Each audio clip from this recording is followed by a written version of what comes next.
Jeff Meacham Network's Multiverse of Media. For over 15 years, the recognized symbol of excellence and the standard bearer in coverage of sports and entertainment.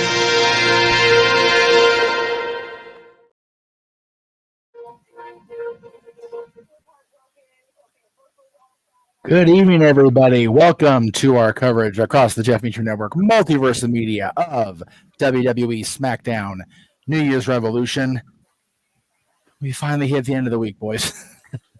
All the crazy theme shows from WWE, the greatness that was Wrestle Kingdom way too freaking early in the morning yesterday. And this man with the flu, God bless him, yesterday calling that show with or without partners. The man is a trooper. He is the MVP. We're going to give him some sort of medal or plaque or some giant blingy thing like Montel Latavius Porter just to acknowledge how bad of the ass he is. I am the West Coast Professor Jeff Meacham, joining me on stage for SmackDown, as they do for WWE. The simple man with the spectacular voice, hopefully fully recovered, Noah Foster. The renegade of wrestling himself, who I still have muted, which I'm an asshole for. JJ Williams is here with us as well. We are getting ready to go live with SmackDown at the top of the hour across the East Coast and across the JMN Multiverse of Media. So if you're tuning in on the East Coast, or if you happen to have one of those special feeds on the West Coast, more power to you. Gentlemen, the first week of 2024, watch along wise, is finally at its conclusion. How are we doing today? Jay, go for it. Sorry, I was finishing up what I told you I was working on. Yes, no, you're good. You're good. I just no kind of defer to you too. Like I will. I am doing well. I am the only one I feel who did not participate in every watch along this week in some capacity. No shit, right? Golly. But I mean, I was in the chat room. Yes, you were.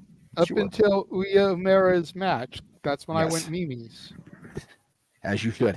But Boy, yeah, I mean, I'm looking forward to seeing what the WWE has in store for us this evening. Yes, sir. On SmackDown, The Rock Show, The People's Show. Been seeing a lot of Dwayne across social media this week. So yeah, definitely the People's Week. Yes. Noah Foster, how you feeling, my friend? How you doing today?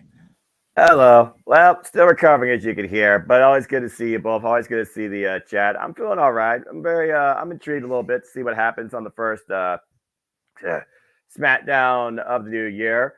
And overall, it's just been a really great week for the industry in general to open up as a whole this year. So I'm looking very forward towards how we close out the week of watch-alongs here with Friday Night SmackDown, then immediately go back to sleep. Because all I've been doing for the last, basically since Wrestle Kingdom stopped, is laying in bed and lightly, keeping my strength up with fluids and light snacks and stuff. So, but I'm far better than what I was during Wrestle Kingdom, especially during that House of Torture match, where that was a blessing. Guys, be a bathroom break for me to take care of myself from collapsing. So I'm feeling far better.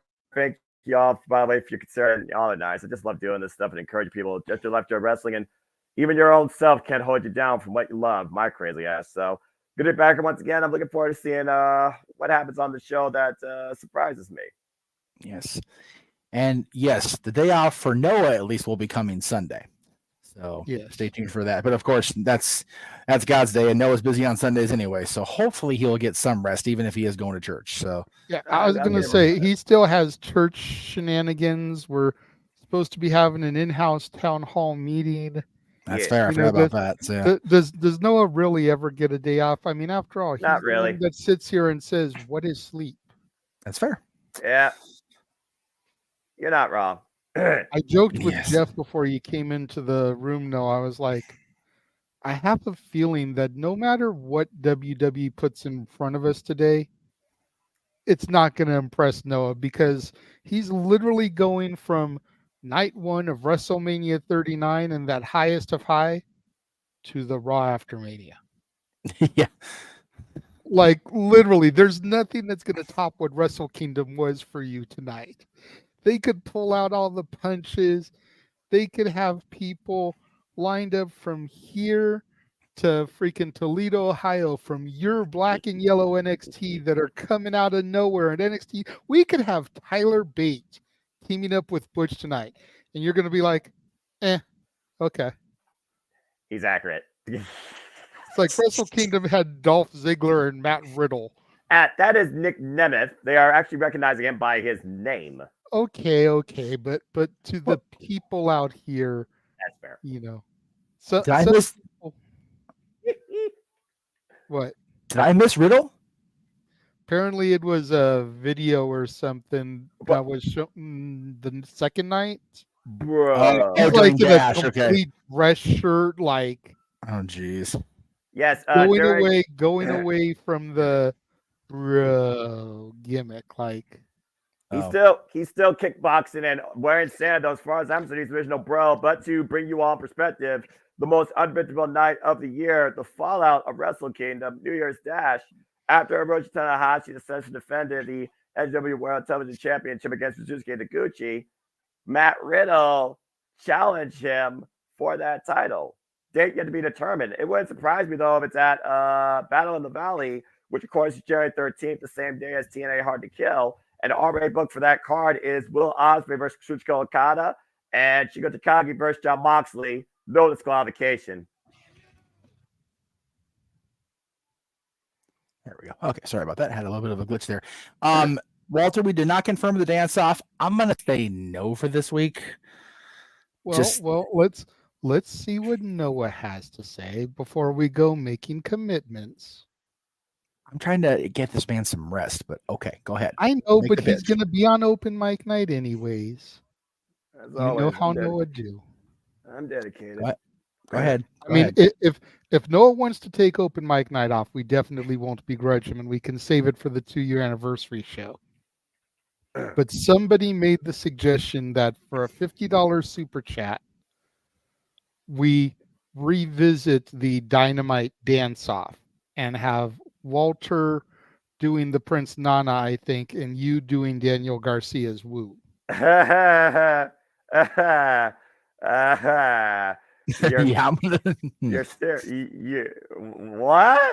Yeah, exactly. Well, all right. Well, that's a unique proposition, but I'm the man of the people, and I've come to respect Daniel Garcia more than ever after what he's been showing me. So if the people want it and they're willing to pay for it, then fine, make it official. Walter and the Simple Man will make it happen.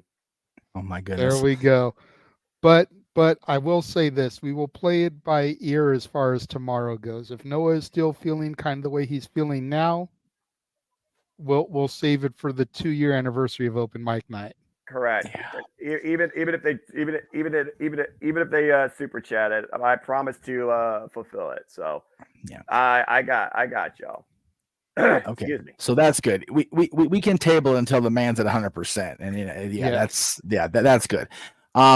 As far as the NWA show, Walter, I don't even know if Paranoia is on pay-per-view, it's gonna be the 13th.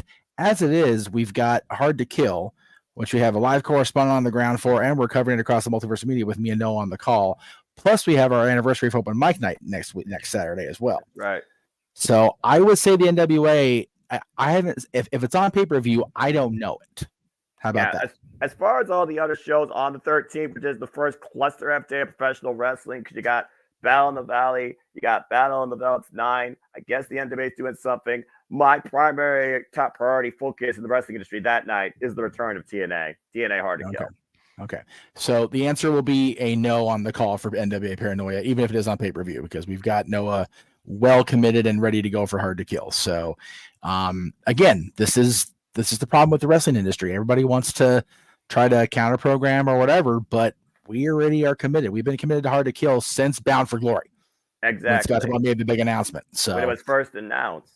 Yep. Yep. The minute Scott D'Amore said TNA wrestling and the Hard to Kill was going to be the launch, it's like, well, we know what we're doing. Yeah. She knows I was going to go, but it worked out so good that I'm not, because I get to go take my boy to see the Eagles in the previous day. I'm not going to get home until like after 1 a.m. the morning of the 13th. So it's going to be one of those days like this weekend. It's like, catnap it off and then off we go into work again.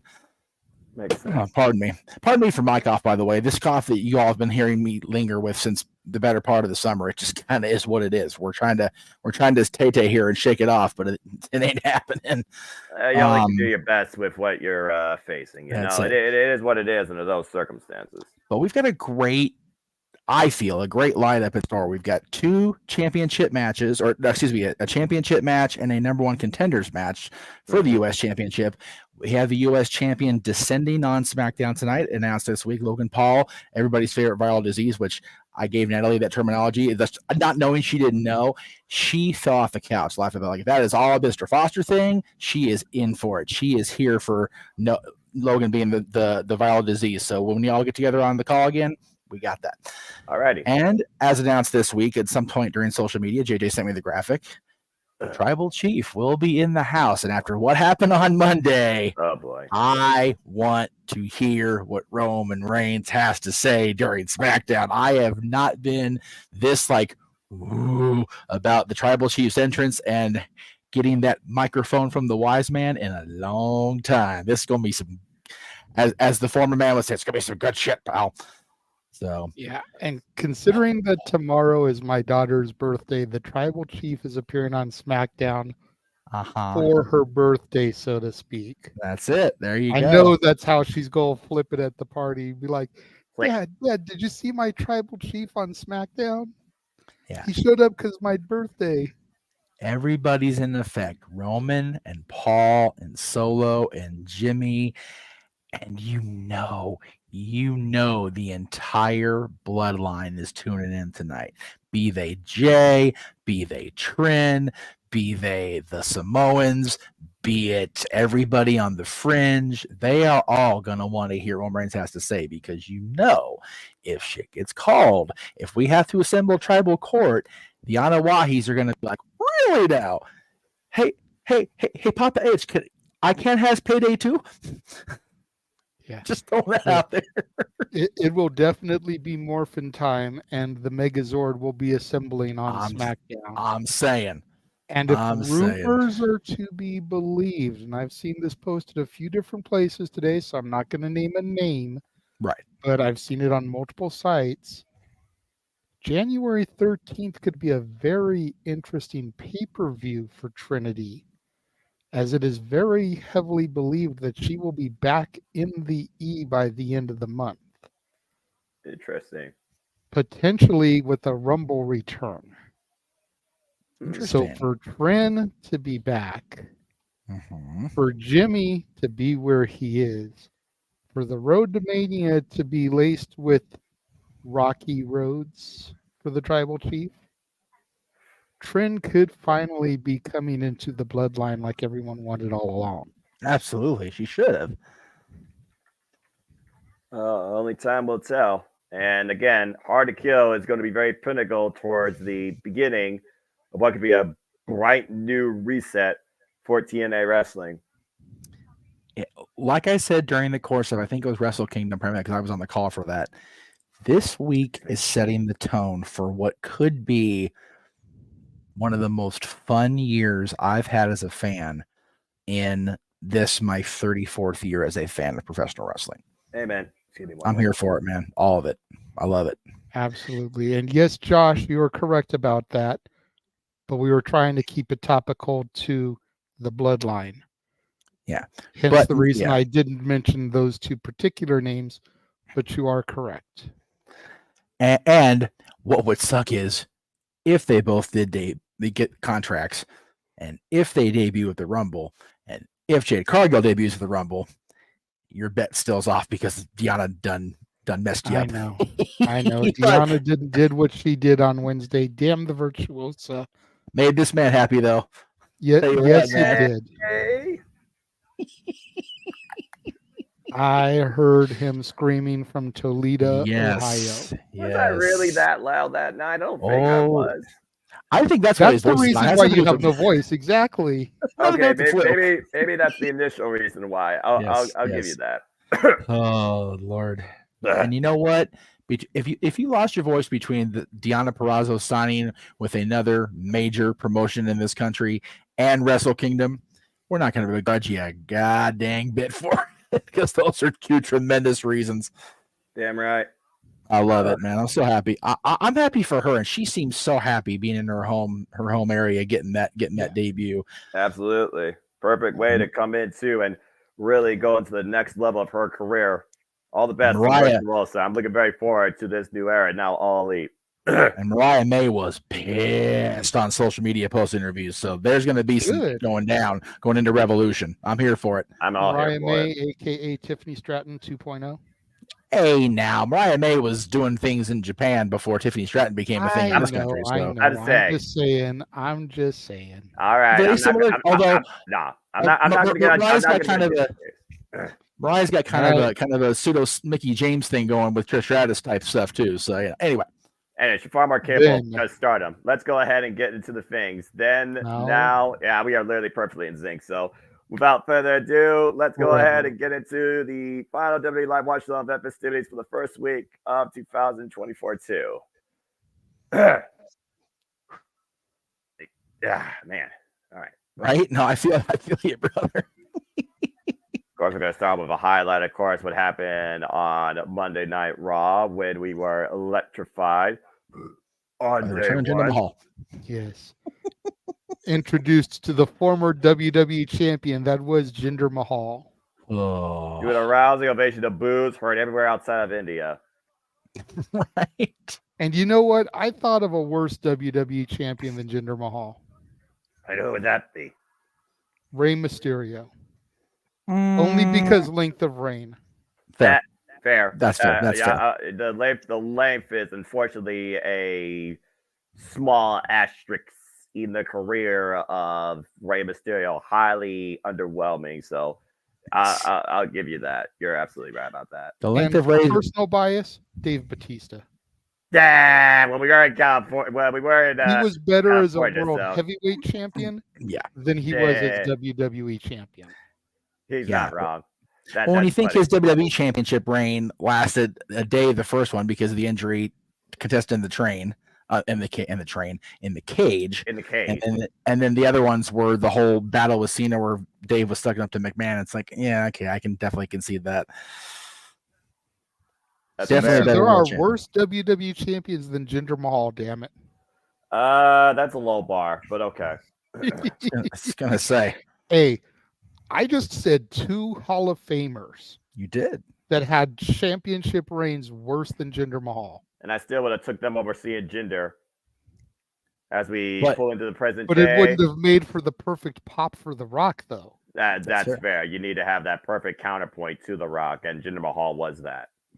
Meanwhile, the SUV is here. Oh, boy. The Tribal Chief has arrived with his brand new Levels Above hoodie. I need that hoodie in triplicate. One for you, one for me, one for somebody else. I don't care who. Roman has got nothing to say right now to Kayla. Nope. We know Roman. He's going to do his talking in the ring. That's right. He wants the entire WWE Universe to acknowledge him, and they will. By God, they will. Well, with that being said, off the heels of an electrified Monday Night Raw on day one, we welcome you, as we know the Rock's resolution, to Friday Night SmackDown New Year's Revolution, virtually from Vancouver, British Columbia. Hello, everybody, and welcome once again to Jeffy Direct Live Watch on Event. You know what this is. Friday, Samantha Superbrand, the voice of JMN, for a great professional wrestling, damn it, but starting to appreciate sports entertainment. My name is Noah Foster. With me, as always, is the Renegade Wrestling JJ Williams, and it looks like we're going to kick things off welcoming back home Kevin Owens as we look to crown new number contender to the United States Championship. JJ, you ready to go tonight?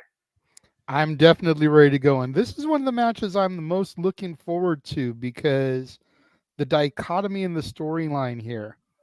You know, Santos Escobar, of course, turned on the LWO and Rey Mysterio a few weeks back.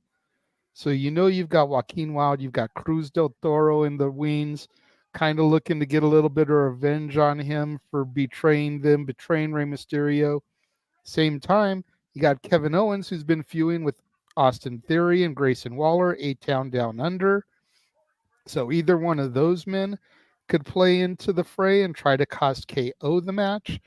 Then, of course, you've got Carmelo Hayes and Trick Williams from NXT, who have both been part of KO's storylines here as of late. Of course, KO came and helped Trick this past week. KO fought Carmelo Hayes to get to this point. So there's so many X factors that could play into this match with Santos Escobar here this evening and the finals of the United States Championship Tournament to see who will face Logan Paul at the Rumble. And to your point, Kevin Owens, a former 3-time United States champion. Santos Escobar is looking for his first piece of main roster level gold since being the NXT Cruiserweight champion back in 2021. And while you talk about the road of Kevin Owens' way to the finals, Santos Escobar's road was paved through Bobby Lashley and Dragon Lee. But also we saw Kevin Owens get a bit of revenge this past Tuesday night in NXT, costing Grayson Waller an opportunity to become a contender for the NXT championship. But Kevin Owens has not held this title since 2017. And Josh, there is nobody that would make me miss Josh Matthews on commentary. That is a bad Josh for that one. We're going to pretend we didn't hear that. Says Escobar, of course, calls himself once again the self-professed emperor of Lucha Libre, once again rebuilding, to your point, Legado del Fantasma of Los Lotharios after turning his back on Rey Mysterio, the Latino World Order, and making a statement against Dragon Lee already on 2 previous occasions. And again, waiting one of these two is Logan Paul, the Royal Rumble, who beat Rey Mysterio for that title last year at Crown Jewel and has yet to defend it.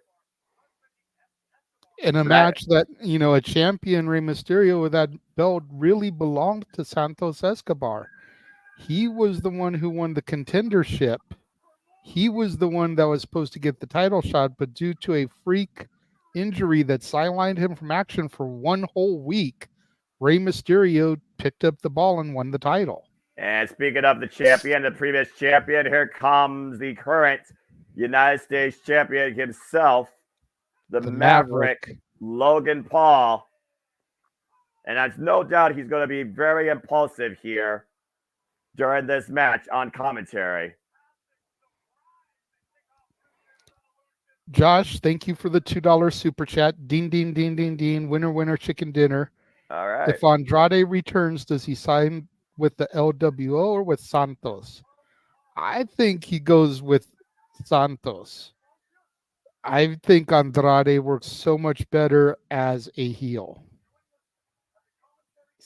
Andrade as a baby face, just no. Wait a minute. Oh, here we go. We were talking about faction warfare. Here comes the LWO, walking wild. Cruz del Toro, both clearly taking out Los Lotharios, neutralizing them. Looks like this will be a one-on-one contest. The way it should be, but Santos again could have Waller in theory in his back pocket as a plan B. Well, I just ate a super kick for your troubles. Meanwhile, Cannonball here in British Columbia. Kevin Owens looking to make quick work tonight. Santos Escobar and punches ticket to the Royal Rumble off to the top rope. Big splash! It might be enough for a cover. Look at the near leg and a near fall. No. And again, we also got to consider, you see Kevin Owens grasping that right wrist, JJ. We know that right wrist is not 100%, but that also could be an X factor with that cast. Can Kevin Owens punch his ticket to face the Maverick? We'll find out after this commercial break on Friday Night SmackDown. Yeah, and as far as your point goes with Andrade El Idolo, I could definitely see him working more as a heel, but Andrade feels like a guy to me that wants to go in business for himself. He tried that whole thing about leading a faction or being part of some of those faction monopolists. And I do think with the previous managerial work dynamic with him and Leo Vega from my NXT, I could see him coming in as a babyface to counterpoint Santos Escobar while Rey Mysterio covers from injury. I think long-term he could be a heel, but initially, if they're going to build Santos Escobar as the heel of Friday Night SmackDown, you need a great counterpoint to face him. With Rey on this show for who knows how long, Andrade Idolo is a hell of a replacement. I agree with that. I definitely agree with that. Excuse me. And again, full commercial break, folks. But again, we thank you all for tuning in. Please like, subscribe, comment, tell a friend. And if you want to, like Mr. Mansfield did, dictate the conversation, super chat, as simple as that. And please tell your friends that we do this for all the shows across all the brands of wrestling here at the JMN Multiverse Media. And the reason we're doing, of course, these TV shows because they're themed, and that's also the kickoff. If this was to become more of a weekly thing, it would require a whole lot more super chatting. But at the end of the day, we're just happy to do what we can to entertain you and engage with you. Hey, Jeff. Yeah, I was thinking with Andrade, after that post that Ashley put out there on her social, thanking everybody for all the support and being very uncharacteristically babyface-ish, you got to have Andrade come back as babyface just to have that rub, at least for now. Like I said, turn him heel down the line, that's great. Ashley's going to be out for 9 months to a year, so he can ride that wave. Maybe not the entire 9 months to a year because golly, but a good chunk of it, maybe post-Mania, maybe going into Money in the Bank season. I could see that happen. Or maybe even going into Backlash, because Backlash is only a month after that. But, Europe is another one of those freaking bizarro worlds, so why not? Yeah, that's fair. And to the fans, don't misinterpret my yes for being happy that Charlotte is injured. Of course, we don't wish injury or bad times on anybody. Right. But let's be honest. Charlotte being out of the women's title picture for 9 months to a year is a good thing. Doesn't matter how it happened. Right. It's going to keep the division fresh so that when she comes back as a surprise entry in the 2025 Rumble, right, we pop for her instead of going, Charlotte's back. She's going to get a title shot. Yes. It'll be good for the character Charlotte Flair. And as much as she's hating acknowledging personal weakness, it'll be a good recharge period for Ashley Flair, which is long overdue for that girl. That person needs to protect their mentality, and this is the perfect opportunity to do so. At the end of the day, look beyond the character. This is a human being, folks. And we are back here at Friday Night SmackDown, number one contendership for the United States Championship. The United States Championship Tournament Finals settles us Brian Kevin Owens with the Maverick Logan Paul at ringside. Kevin Owens right now in control. Of course, Logan Paul uses that one lucky punch, but Kevin Owens is also showing us he has his own KO shot, even with a broken right wrist. Look at him going up to the top rope again. Santos Escobar meeting him, though. And again, Santos Escobar has not had a title since 2021, while Kevin Owens has had multiple accolades, including a WWE Undisputed Tag Team Championship last year, but it hasn't been United States Champion, JJ, since 2017, when he was known as the face of America. Good to know. 2017 definitely wasn't watching again at that point. Yeah, at what point does KO's wrist and that brace cease to be, he has an injured wrist, and it turned into Cowboy Bob Orton? Well, maybe after this, if he angers him enough to fraud it into the ring post, that Santos Escobar right now is literally working on that wrist. The broken right hand of Kevin Owens right now is literally headbutting that cast.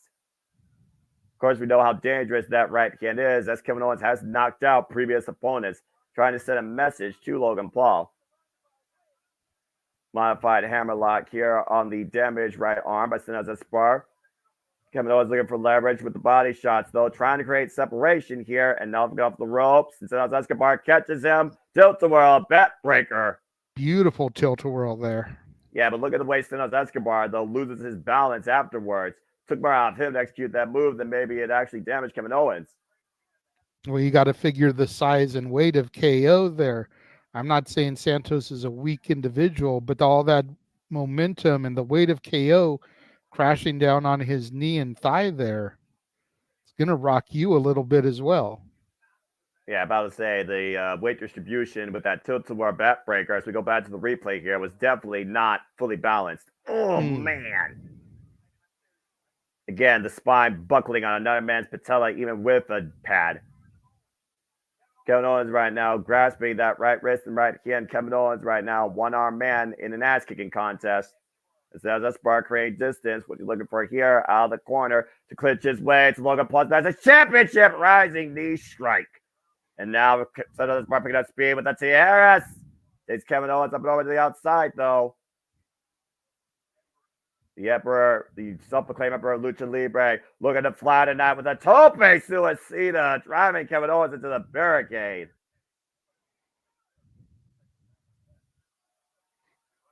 £260-pound frame, by the way, crashing the barricade. To your point, Kevin Owens, 260-pound girth. Well, you figure Santos is what, probably like 220. 220, I would imagine, being a former cruiserweight champion, just probably a little bit outside the original 205 range, which I know they probably did bump up to 220 in the later days when the cruiserweight championship, of course, was part of NXT, not just your NXT, but my N era NXT on the network. Which I think you'll be proud of me, sir. I actually went back last night and I started from season 6, episode 1, when NXT first moved into Full Sail and branded as the black and yellow NXT. I watched about the first 5 episodes. Nice. You really saw the genesis of what became pretty much a reinvigorated attitude era as professional wrestling focused product within the WWE sports entertainment ecosystem, brainchild of Triple H that basically reignited women's wrestling for sure. As far as calling it women's solution is what it is, but you can't deny what Bayley and Sasha Banks did NXT TakeOver Brooklyn, and we haven't looked back since. There's been star stats, but definitely gotten better over time. Oh, nice. Kevin Owens calling with the DDT. Follow up. At the sales Escobar went for a high risk out of the corner, and Kevin Owens was able to scout it. But Kevin Owens is able to go for a cover right now. You see Kevin Owens right now grasping that right wrist, that right arm. And Kevin Owens again might be going towards the high risk district. I'm not sure if this is wise here. So this is where once again meets Kevin Owens. Clocks him with a forearm. Again, both these men are fighting to challenge the Maverick at the Royal Rumble for the United States Championship. The current position here, so that's on the inside. Kevin Owens trying to fight back though. And the headbutt again to that right wrist.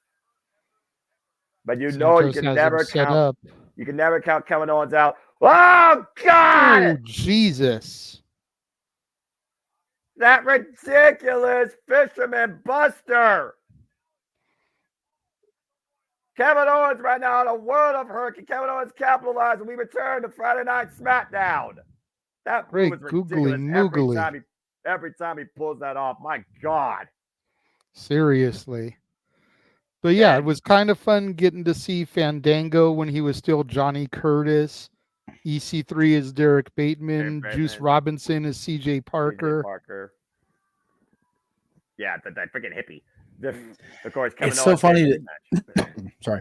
No, it's funny to think of CJ Parker evolving into Juice Robinson, because you go back and watch CJ in the first couple of years of NXT and how Kevin Owens in his debut just obliterated CJ on the way to his taking out Sammy at the end of the night. It was like, jeez, what an evolution of a character. How Juice is now. It's crazy. And he busted Kevin Owens' nose during his he did match, so he left his mark regardless. It's like, yeah, let's just Kevin off first night. It was cool to see the Usos back doing the dancing gimmick with the half face paint. I remember those Usos. Oh yeah, that's what it was. The Hoffa. I know exactly what you're talking about. Again, I followed NXT since the days it was a Match Striker game show. Yes, Josh. What it became. They are one and the same, Mansfield. They are one and the same. Do your homework, young boy. If you ever want to be a If you ever want to be a stronger analyst, Josh, you have to know some research, or you have to do some analysis, and you can't trust Wikipedia. That's it. I'm totally clipping that from Russo. I'm going to use that from now on. Just give me a second here. Damn it. Done did it, Josh. Done did it now.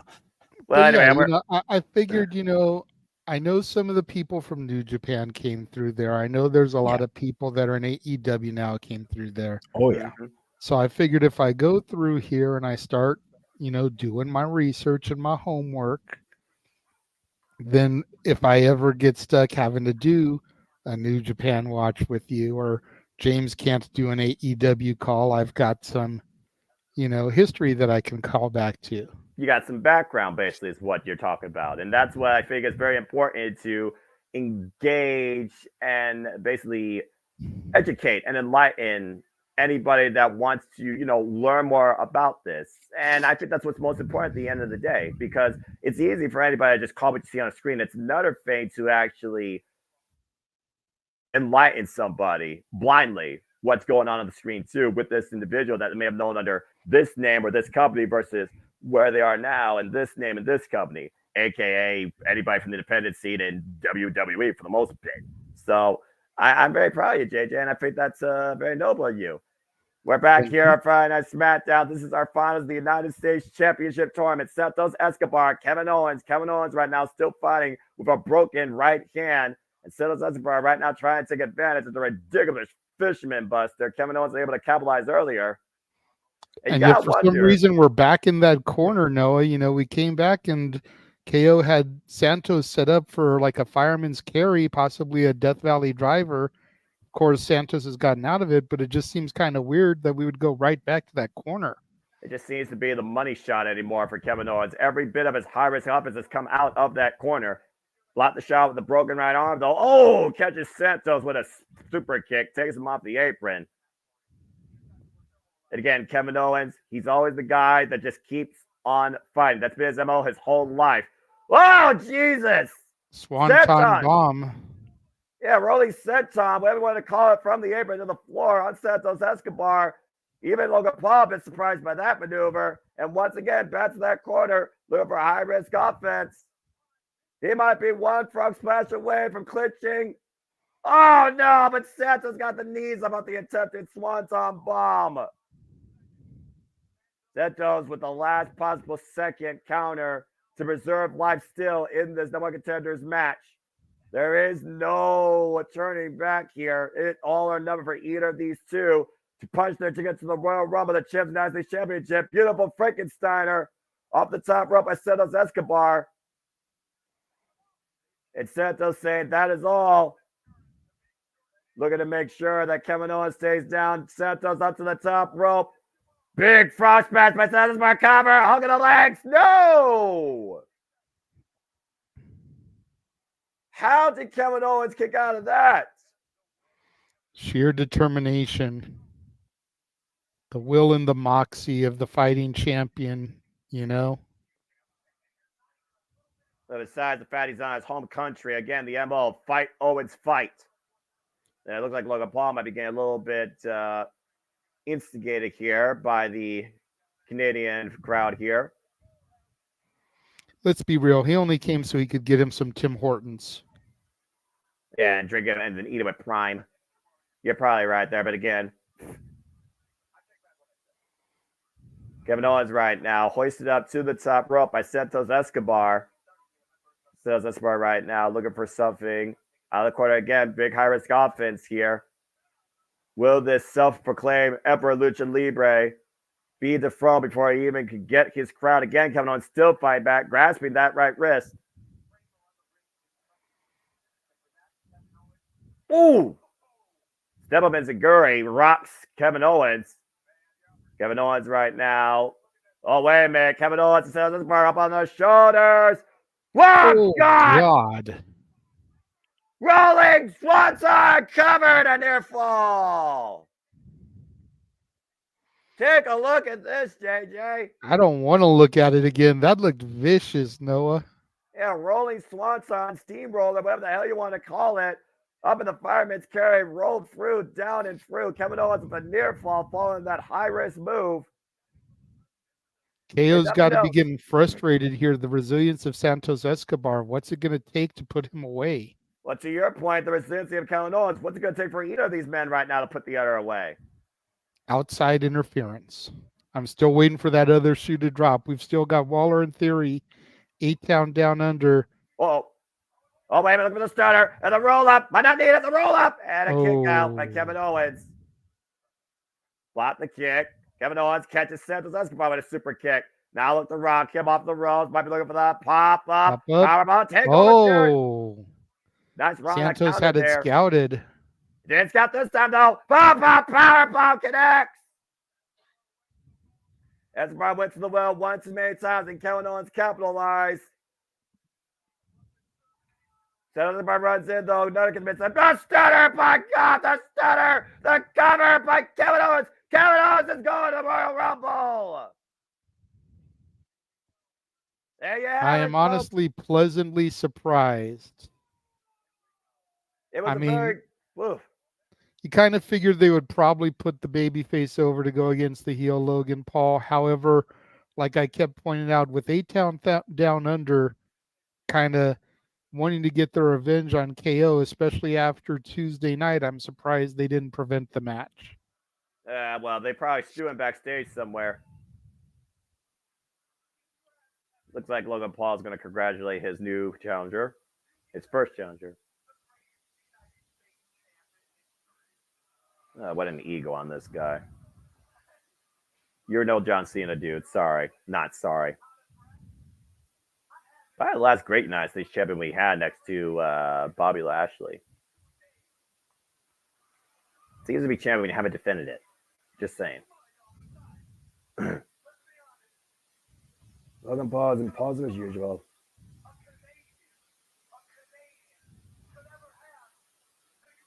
The Canadian previously had the United States champion, you idiot. In fact, I can name another Canadian that had the United States champion. R.I.P. to his actually main legacy.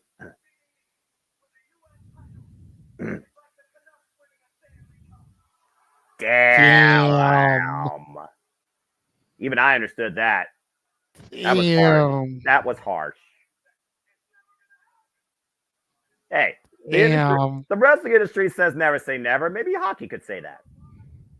Maybe.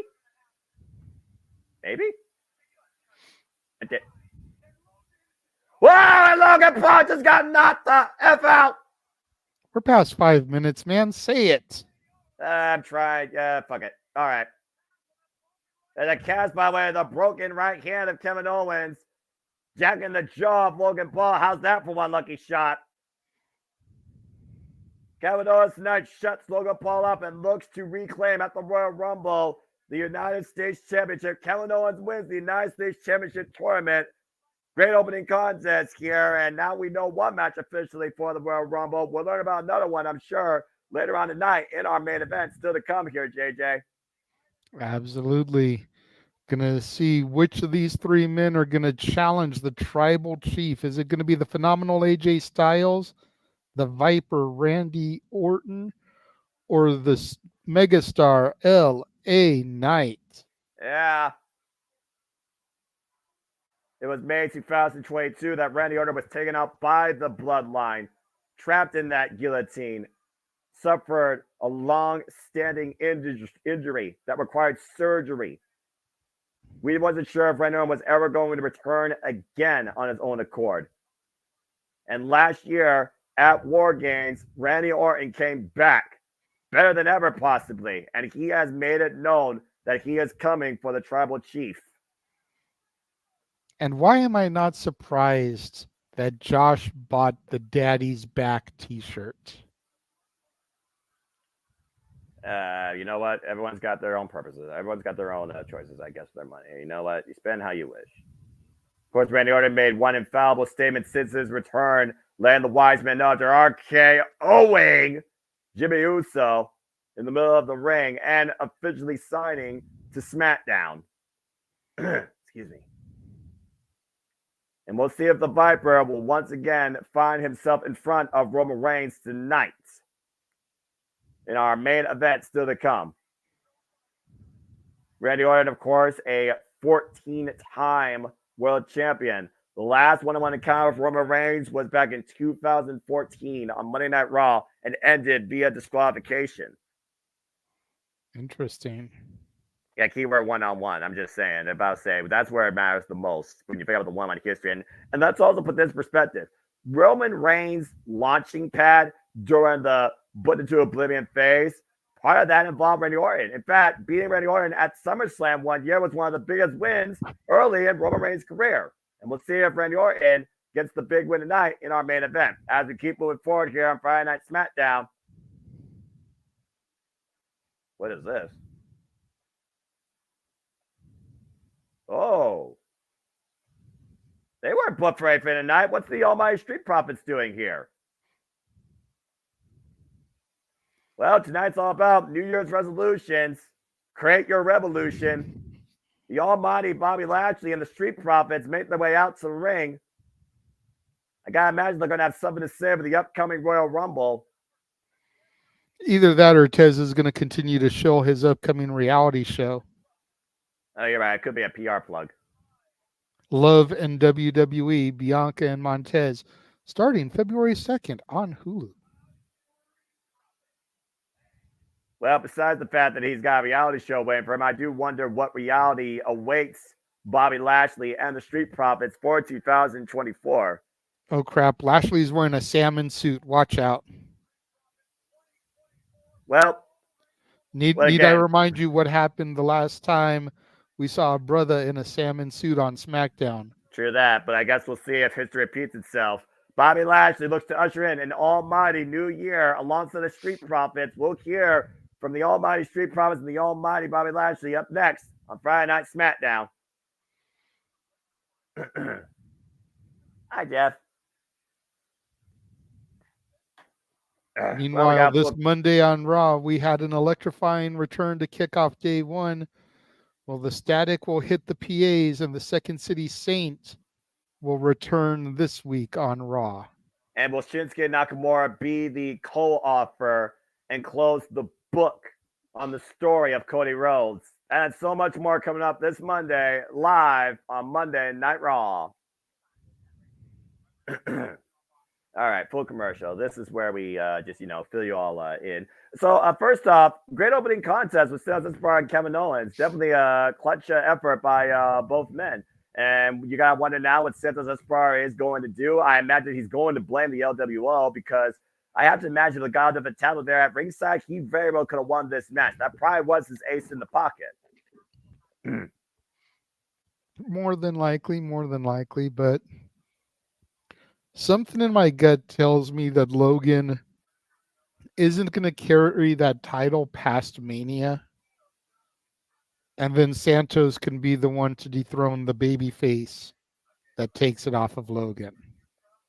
We just need to be patient and let the story cultivate a little bit more. Santos will get his time. Yeah, I think he will. I see what you're saying. I don't think his time will come though until he's finally done in this. Let's just call it is. It's a friggin' warfare right now with the LWO. This has to culminate somehow with LWO and Legado of Fantasma and some sort of crazy multi-person, all-out guerrilla warfare type of match. And I could definitely see that happening at WrestleMania. Yeah, definitely. I mean, I thought we maybe would get Ray versus Santos at Mania, but if we get Ray, Cruz, Joaquin, and Carlito versus Santos, Los Lotharios, and Andrade. You know what would be funny though? Winner gets Zelina Vega. Well, I mean that's got to put something on the line, Well, you got to have Electra Lopez and or Lola Vice also part of the affairs too, just to even the sides. Well, Lola Vice seemed to be very uninterested when Electra Lopez was getting caught up with Cruz and Joaquin a couple weeks ago. Well, Lola Vice already knows what's in front of her, and that's a guaranteed shot at the NXT Women's Championship. She clearly has a bigger priority in front of her, and good for her. Exactly, which she almost cashed in this week. We almost had that cash in. But Tatum Paxley and her strange obsession with the champion saved Lyra Valkyrie from a second NXT Women's Championship match for now. And right now, Lyra doesn't know which way to look at Tatum Paxley, but she's got something watching her back that she didn't ask for in the first place. That's very disturbing, to say the least. And if you want to know more about our thoughts on this week's NXT, you can go check out Rangers of Wrestling, where Dattila and I discussed it for almost an hour. And of course, you can watch my review from For the Love of Wrestling this week. Jeff had his hand up very patiently. Boss Man's got something he wants to say. What is up, Boss Man? What's up, Jeff? Mr. Mansfield. Go do your homework, bro. There we go. Thank you very much. There you go. All right. Well, there's another official response video GIF right there. So just adding them on. That's right. As long as we got the capacity inside StreamYard. Well, we'll see soon enough if Kevin Owens becomes once again the face of America in 2024, as he now will challenge Logan Paul at the Royal Rumble for the United States Championship, and will take one lucky shot with a broken right fist to make that happen. As we heard yesterday, though, big news galore as WWE continues to shape out their year. WWE is cashing in, returns to Toronto, Ontario, Canada, as they'll bring Money in the Bank to the Scotiabank Arena in what will be a multi-event weekend in July. Not only will there be Money in the Bank, There will also be Friday Night SmackDown and NXT Heatwave. So go ahead and get your tickets now and get ready and get your passports in order and go join the fun if you can. Toronto gives us Money in the Bank weekend, July 5th, July 6th, July 7th. And we will cover Money in the Bank and NXT Heatwave here at the Multiverse Media. That is July 6th and July 7th. So stay tuned for more on that. We go backstage now to Logan Paul, who has an ice bag on his face after getting clocked. As he should. I will say, while the viral disease is speaking, July 7th, I will very likely need a backup producer. That's my mom's birthday. Hey. Here's A-Town Down Under to check up on Logan. A-Tail Clown, smack them all around. And Cameron Grimes. Damn it. Well, I want to hear what he has to say. Need to find a lighter so we can light the fuse to take him to the moon. Jesus Christ. Right? Can barely count how many times he's been featured on SmackDown since being drafted. That's because the But I Rocket. digress. That's because the Rocket hasn't left the launch pad. Speaking of launch pads, let's hear what the almighty Bobby Lashley has in mind for an almighty new year. So they're stuck at Cape Only Canaveral for a year and a problem half. to your theory there, Walter, is Logan's not around enough for them to be a stable. Right? Exactly. But you know who is around long enough to be a stable, it seems? The almighty Street Profits. Well, yeah, but Roman is around all the time either, and they're still a stable. There is that. The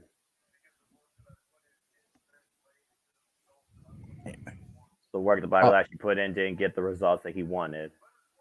I'll be back. Okay. Of course, we saw it was in the later half of last year, JJ, that Bobby Lashley decided to hook up with the Street Profits and take them underneath his wing. Yeah, it's kind of a modern day Hurt business, a reformation, so to speak. I just wonder if business has picked up yet, or is business right now in delay? Take everything they deserve. Take everything they deserve in 2024. But what do they deserve? Or what do they want to earn? Listen to Bobby. I'm listening. How about a trend? What trend? Bobby Chance reigning out. Also a former United States champion, former Almighty WWE champion. Has never won the Royal Rumble.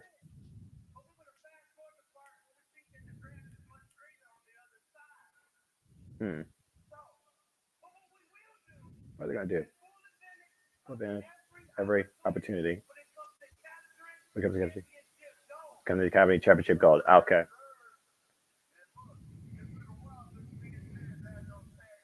It looks like Street Profits still have inspirations on capturing the Tag Team Championships.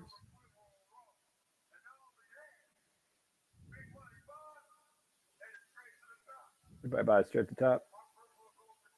Personal goal, 24. Of course, Bobby Lashley's ultimate goal is to get back to be the almighty, I imagine, WWE Championship.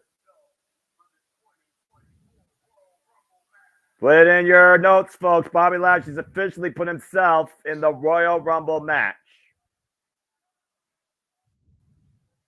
Wait a minute. What the? Uh-oh. This is not Alan Wake, but I think the end is here when it comes to Walking Armageddon, because I think somebody else is about to make his 2024 intentions known. Say your final prayer. Here comes Karrion Kross and Scarlett Bordeaux. Paul Ellering. The Authors And there's of the Pain. Authors of Pain. That's ALP, former NXT Tag Team Champions.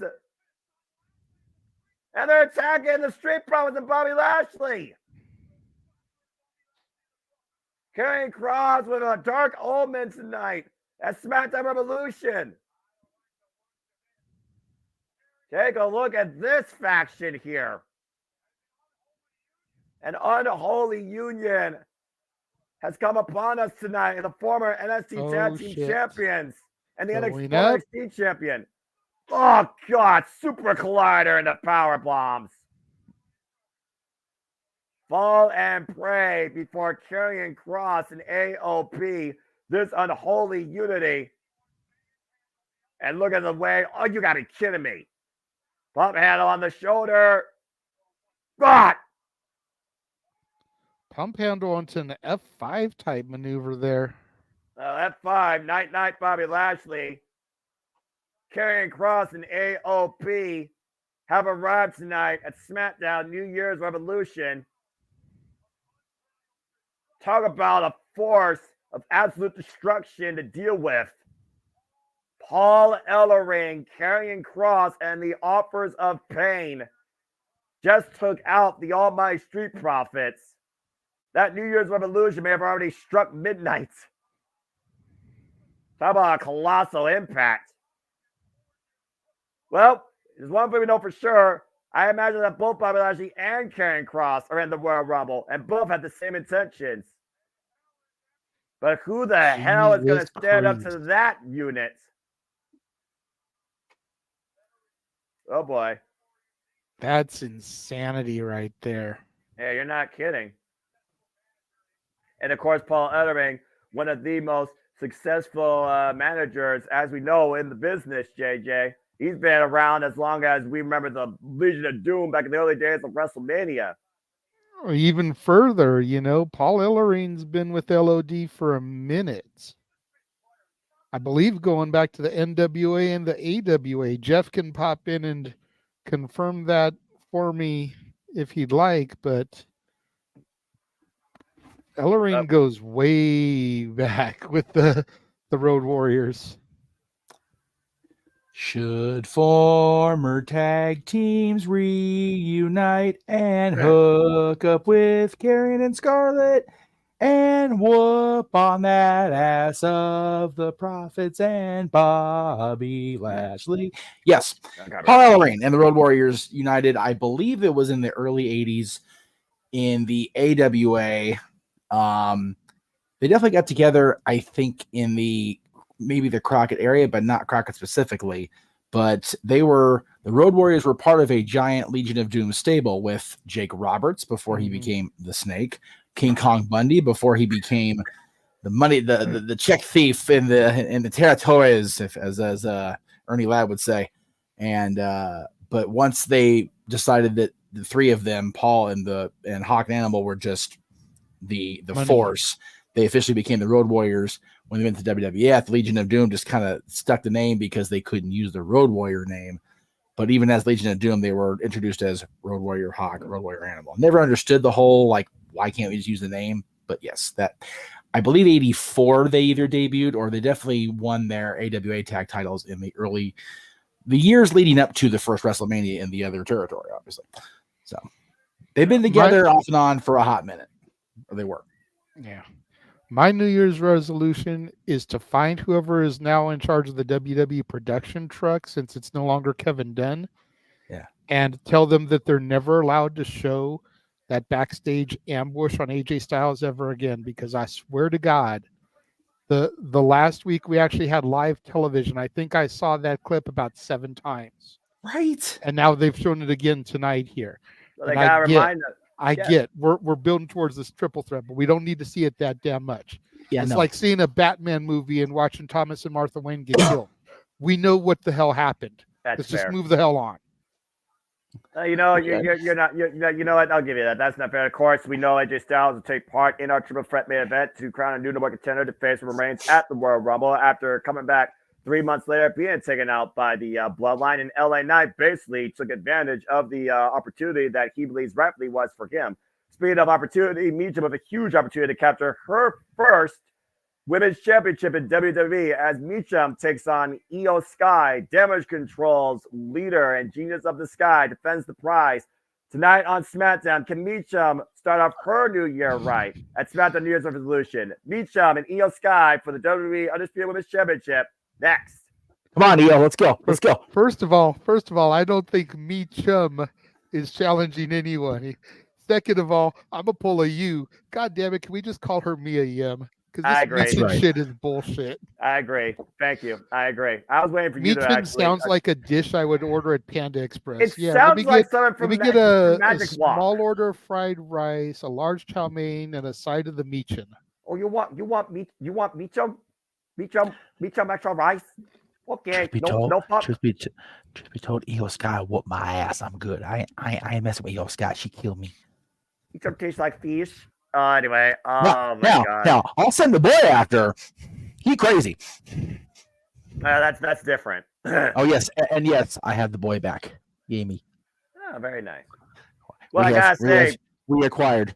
I guess Armageddon finally has come to pass as the offers of pain have once again risen. Now underneath, I guess you would say, the guidance of Karrion Kross and still under the influence of Paul Ellering. This could be a very dangerous force to be reckoned with.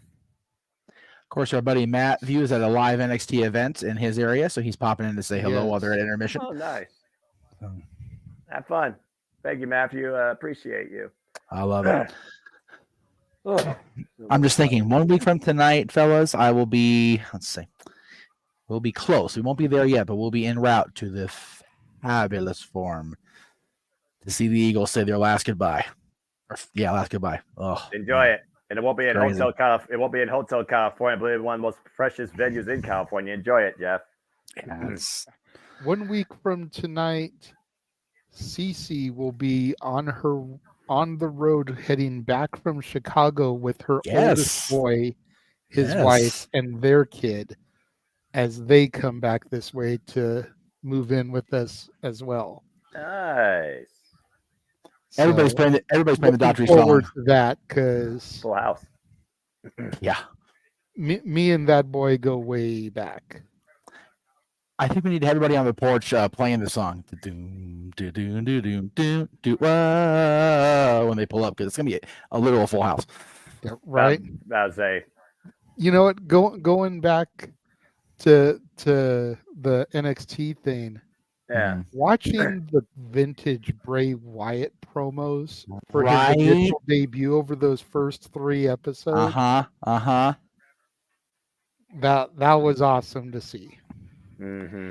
If they would just have not had John just not be so dominant at the end of that run they had in 2014 with him, man, the Wyatt family could have just been so much more special. I'm not trying to hate on John. I try not to do that for a lot of reasons, but it's not John's fault. He's not the one with the pencil in his hand at the end of the day, right? No. But, and I really try not to hate on Bray, even though people swear that I've got like heat towards him. It's just like, I just don't think death should be an automatic induction into the Hall of Fame. I completely agree.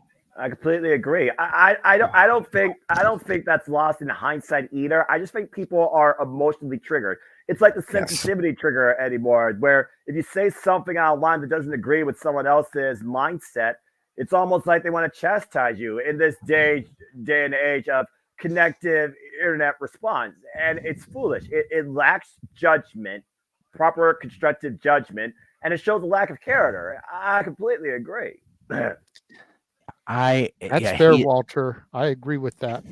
Yim's getting more TV time than her husband. Well, I mean, Keith Lee, he was supposed to be on pay-per-view, but he got injured. So, I mean, you look at Keith Lee's recent track record versus Mia Yim. Yeah, you're still right. Even if they weren't singles matches. And she's been featured in more prominent storylines, like Jesus. Well, I mean, at the end of the day, it's the parts of the sum versus the sum of the parts. It's the rest of whatever's left of the SmackDown Women's division taking on Damage Control.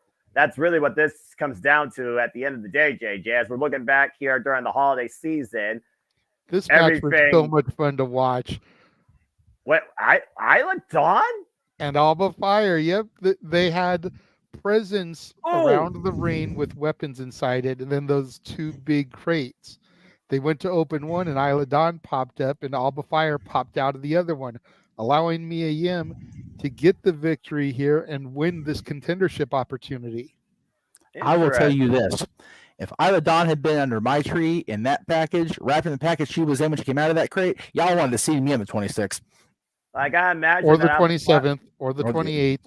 And you probably would have been asking me to produce tonight if we're being fair. Talk about playing damage control quite literally, as Io Sky looks to play damage control tonight and still hold on to the women's undisputed championship. I gotta imagine that Alba Fire and Isla Dawn were making a statement because, as we know, the Kabuki Warriors, they have their intentions set on the women's tag team gold. Let's not forget, Alba Fire and Isla Dawn are former WWE Women's Tag Team Champions.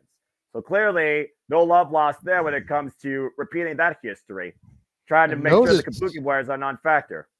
Notice here, both the Good Brothers and the rest of Damage Control are allowing these two women to go one-on-one in this. They're not coming down to the ringside area. Now, clearly, they trust in who they are being represented by and believe that business should be done one-on-one. Io Sky looks to neutralize Mia Yim tonight, while Mia Yim looks to finally take control away from Damage Control and finally beat Io Sky. This will be Io Sky's sixth defense of the WWE Undisputed Women's Championship. She's been champion now for 154 days since cashing in last year at SummerSlam on Bianca Belair after winning a triple threat match. It's also possible they're taking a note from AEW in the Continental Classic and trying to run a no seconds thing here. It would definitely make me respect women's wrestling in WWE more, especially the championships, which I still believe are very irrelevant. The ratings are underway. Continental top in the early going here. And of course, we know the fallout, like you said, with Mia Yim, Io Sky, Damage Control in general, and of course, the unique set of allies that goes all the way before War Games, where, of course, the unique alliance was able to overcome Damage Control that night. We've also seen subtly lately how Bayley has basically been trying to execute a plan, but there might be another plan in mind by the other members. And I really have to consider what New Year's resolutions are on Damage Control's mind as a whole. Great athleticism shown by Io Sky here, taking Mia Yim up and over the T. Harris. Mia Yim, by the way, last time she faced Io Sky was on Monday Night Raw. She beat her in January last year, but has not held a single WWE accolade. Cover, backslide, 2 count. Yes, and to Jeff's point here, Michael Cole, it is Isla Dawn. Don't get me started on not that. Isla Dawn, not Isla Dawn, Isla Dawn. I may not be 100%, but don't think I will not rant on that 25-year veteran who can't freaking phonetically say a 4-letter name, but I digress. Pop up Io Sky. If you'd like to hear Noah give on that rant, that'll be a $10 super chat to the Jeff Meacham Network. And double stomp to Mia Yim by Io Sky. Io Sky taking control on the other going. Io Sky, former World of Stardom champion, one of the daughters of Stardom, endorsed by Antonio Inoki.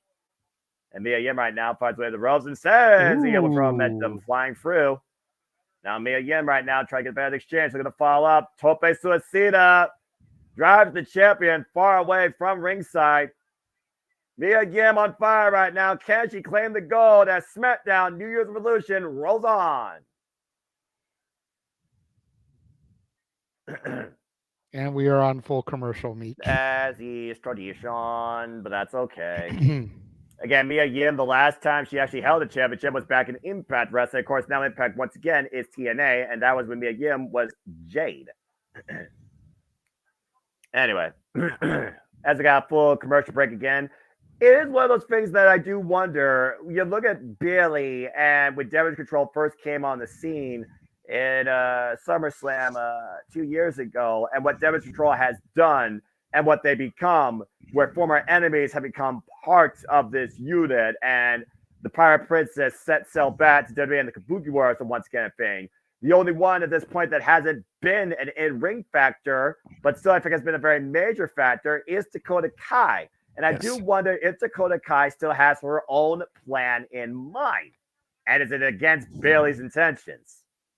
Yeah, this is a fun match for me because you've got Mia and Mia in the match and Bayley at ringside. JJ will appreciate this. Mia was going to be part of the Wild roster before she signed with TNA.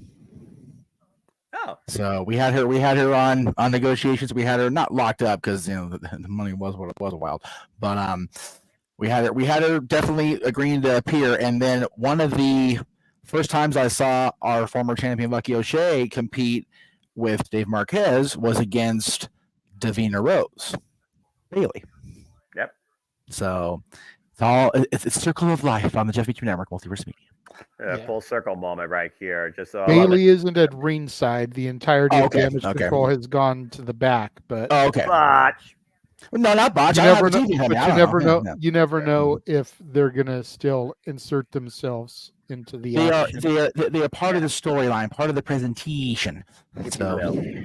Well, how many times has Bailey still come to the accord of Io Sky exactly when Io and Damage Control told her to stay away from ringside? And each time that she has come to ringside, despite their will, she actually has helped Io Sky retain the championship, to your point, JJ. So at the end of the day, I do think Bailey still has the best intentions for Io Sky. But I think that the rest of Damage Control might be wanting Bailey to have a little bit of self-control and let them handle things on their own. As we are back here on Friday Night SmackDown, WWE Women's Championship on the line, Io Sky versus Mia Yim. And right now, Mia Yim, strong knife edge chop exchange here against the champion. Spinning sold out Kit bends Io Sky over. And of course, this match was earned after their win at the Holiday Bash last year. Freaking street fight. Pushed away, meanwhile, off the ropes. And oh, man, he's a boot. Face first. Io Sky taking off her feet, grounded for now.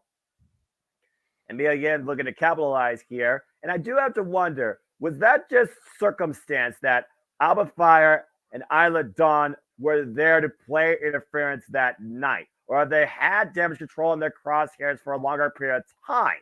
And I got to consider, are they going to somehow maybe play a factor in this if Damage Control tries to get involved? Nice cannonball in the corner by Mia Yim to Io Sky. Of course, both these two go to Bam ST. High stack on the cover, 2 count only. Take a look at the replay here, JJ. Watch this boot that just grounds Io. Bam! Right underneath the chin. Looking for an eat defeat. Shades of Gail Kim. Shote.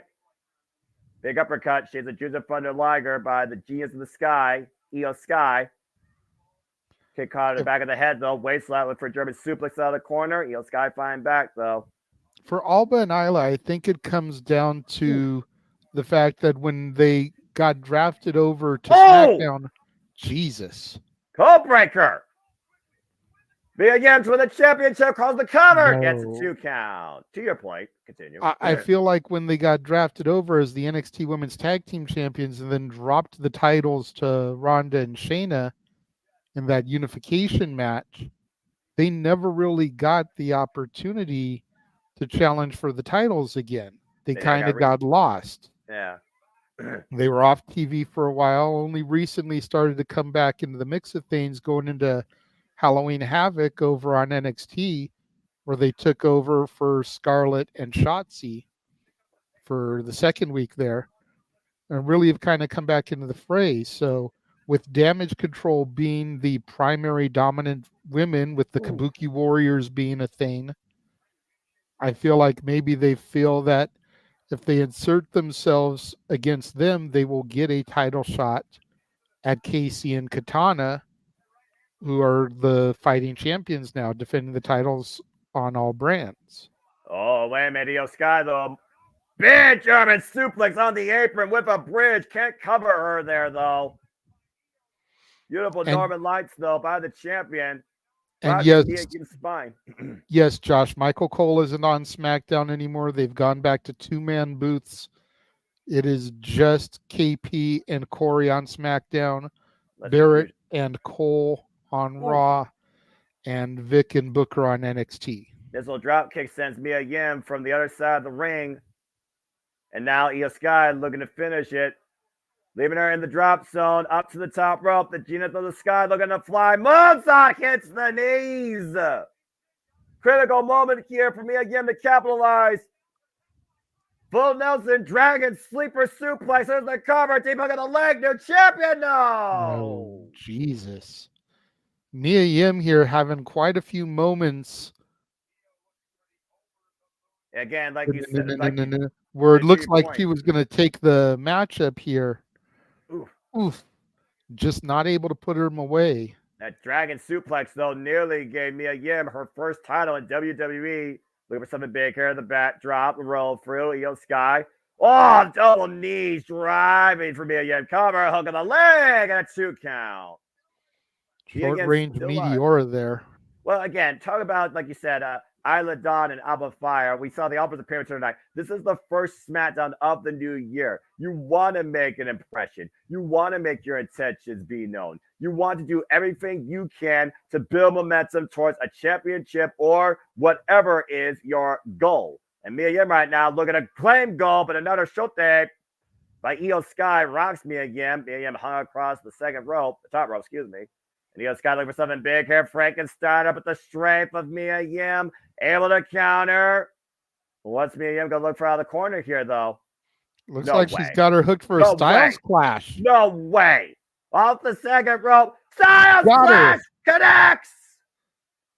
That's got to be at the cover. Hooking on their leg. And Io finds her hand to the bottom rope. I am so glad she did not kick out of that. That would have just made the Styles Clash look weak. They used the opportunity to grab the rope there, which made sense to get the break, stop the pinfall, and not make the Styles Clash look weak. Jeez. Yeah, Mia Yim should have hooked that arm, and we probably would have had a new champion. Tope crash on the outside of Mia Yim. Crushing landing up against the barricade. Driving knees by Io Sky to Mia Yim. The champion looking to capitalize. Bringing Mia Yim back inside the ring, though. And now Io Sky looking to follow up, driving her knees again to the face of Mia Yim in the corner. And Io Sky in the driver's seat once again looking to finish it as the Genius of the Sky looks to fly and end Mia Yim's chances tonight. Moonsault connects! Cover, hooking the near leg, and Io Sky's retained. Hell of a match here.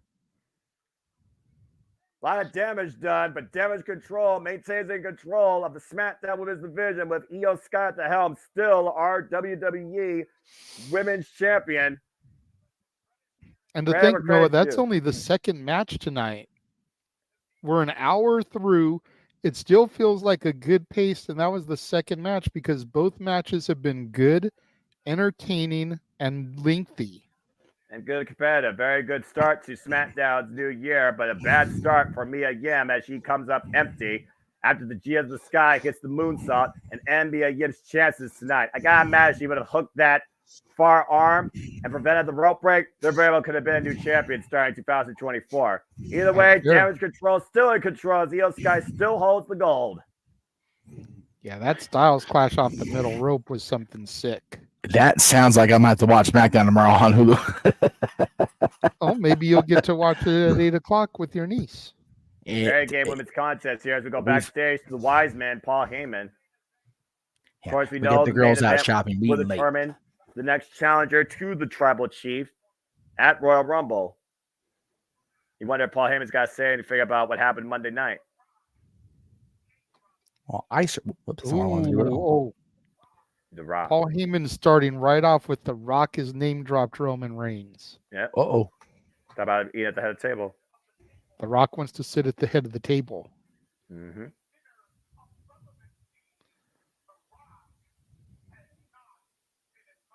In order to sit at the head of the table, you must be invited to a dinner of relevancy, and The Rock has not been invited.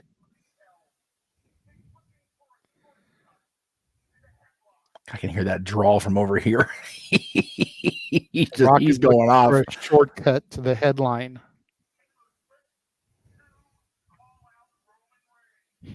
Date Taylor Swift, call out Roman Reigns.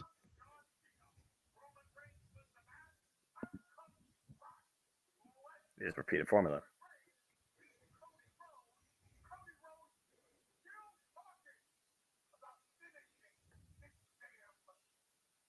Mm-hmm. Should have finished it last year. Yeah. It's not happy. Whoops, again, puck name drop.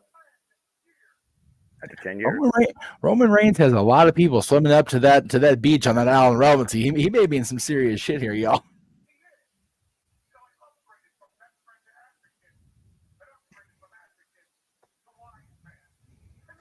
The evolution of Paul Heyman.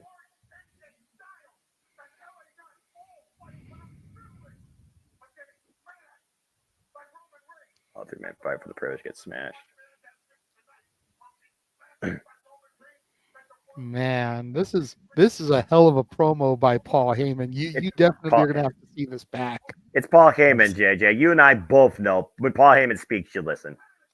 Well, absolutely. And Paul Heyman, I have never heard deliver a bad promo.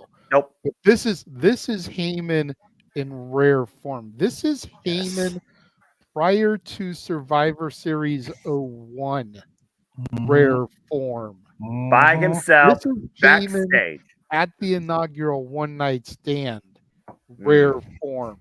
We don't get this Heyman every day. No, and think about what you said there. That was Paul Heyman, solo, pure and true, backstage by himself. No Caleb Braxton interview setup. No going out to the ring to hear the crowd introduce himself. That was just Paul Heyman introducing the timeline and what has been the bloodline and what has been Roman Reigns' ride. And we are going to see who joins that ride to the Royal Rumble tonight in our main event.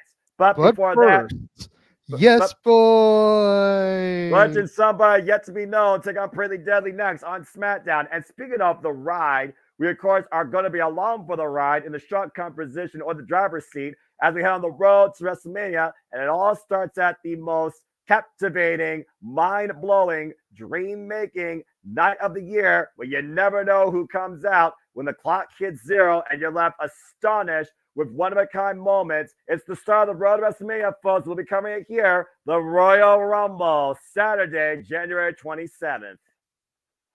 Doth my ears deceive me? And if I you do believe I heard a watch-along promo. And if you would really like to get involved in this year's Royal Rumble, go on the Twix to Greg Cherrybrand. Watch the video that he posted regarding interactivity in the Rumble and participate. Are we full commercial? We are on full commercial, yes. Okay, because I thought I heard Noah talking about a Royal Rumble, and that's a watch-along day, is it not, JJ? That is a watch-along day. Yeah. You know, I think we got more of those than just the Rumble. What do you think? I think we got a lot more of those than just the Rumble. Did you all say you got the We Gonna Die schedule planned for me or something like that? We're just gonna die. 3, 2, 1.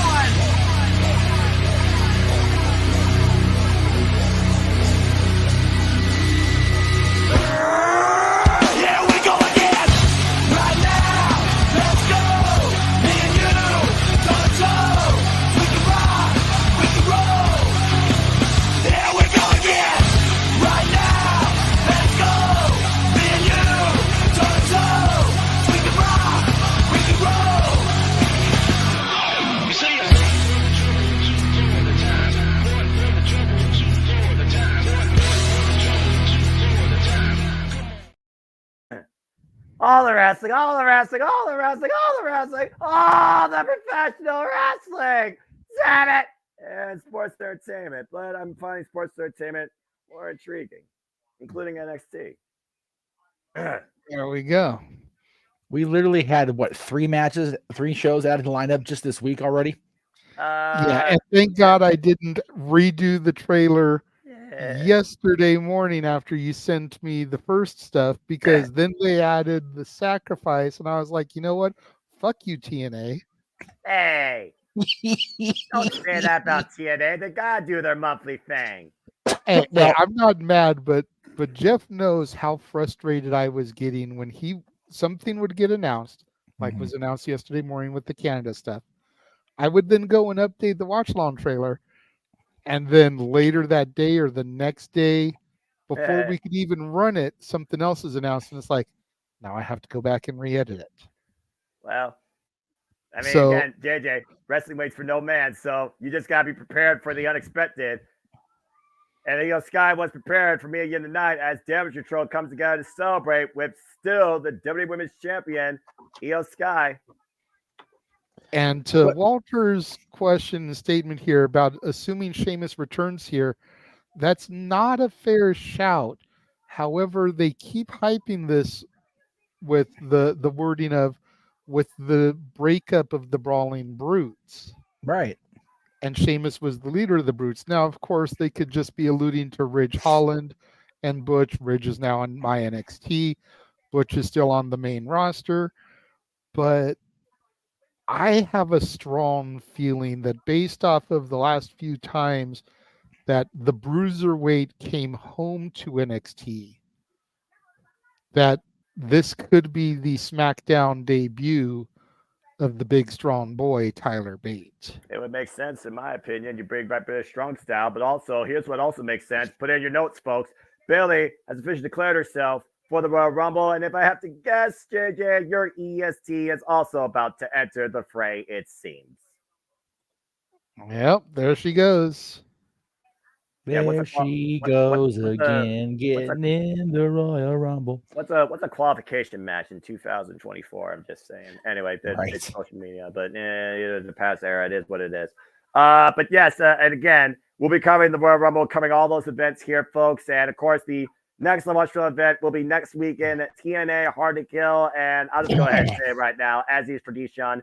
Cindy predicted for TNA Hard to Kill will be Friday next week, 8 p.m. Eastern Standard Time. So come join the conversation as we hype up and predict the first pay-per-view of TNA 2024 and kick off the TNA City Predicting League. That's City Predicting TNA Hard to Kill, 8 p.m. Eastern Standard Time across the Simple Brand and Castle 18 Studios here at the Jeff Meacham Network 1 week from today.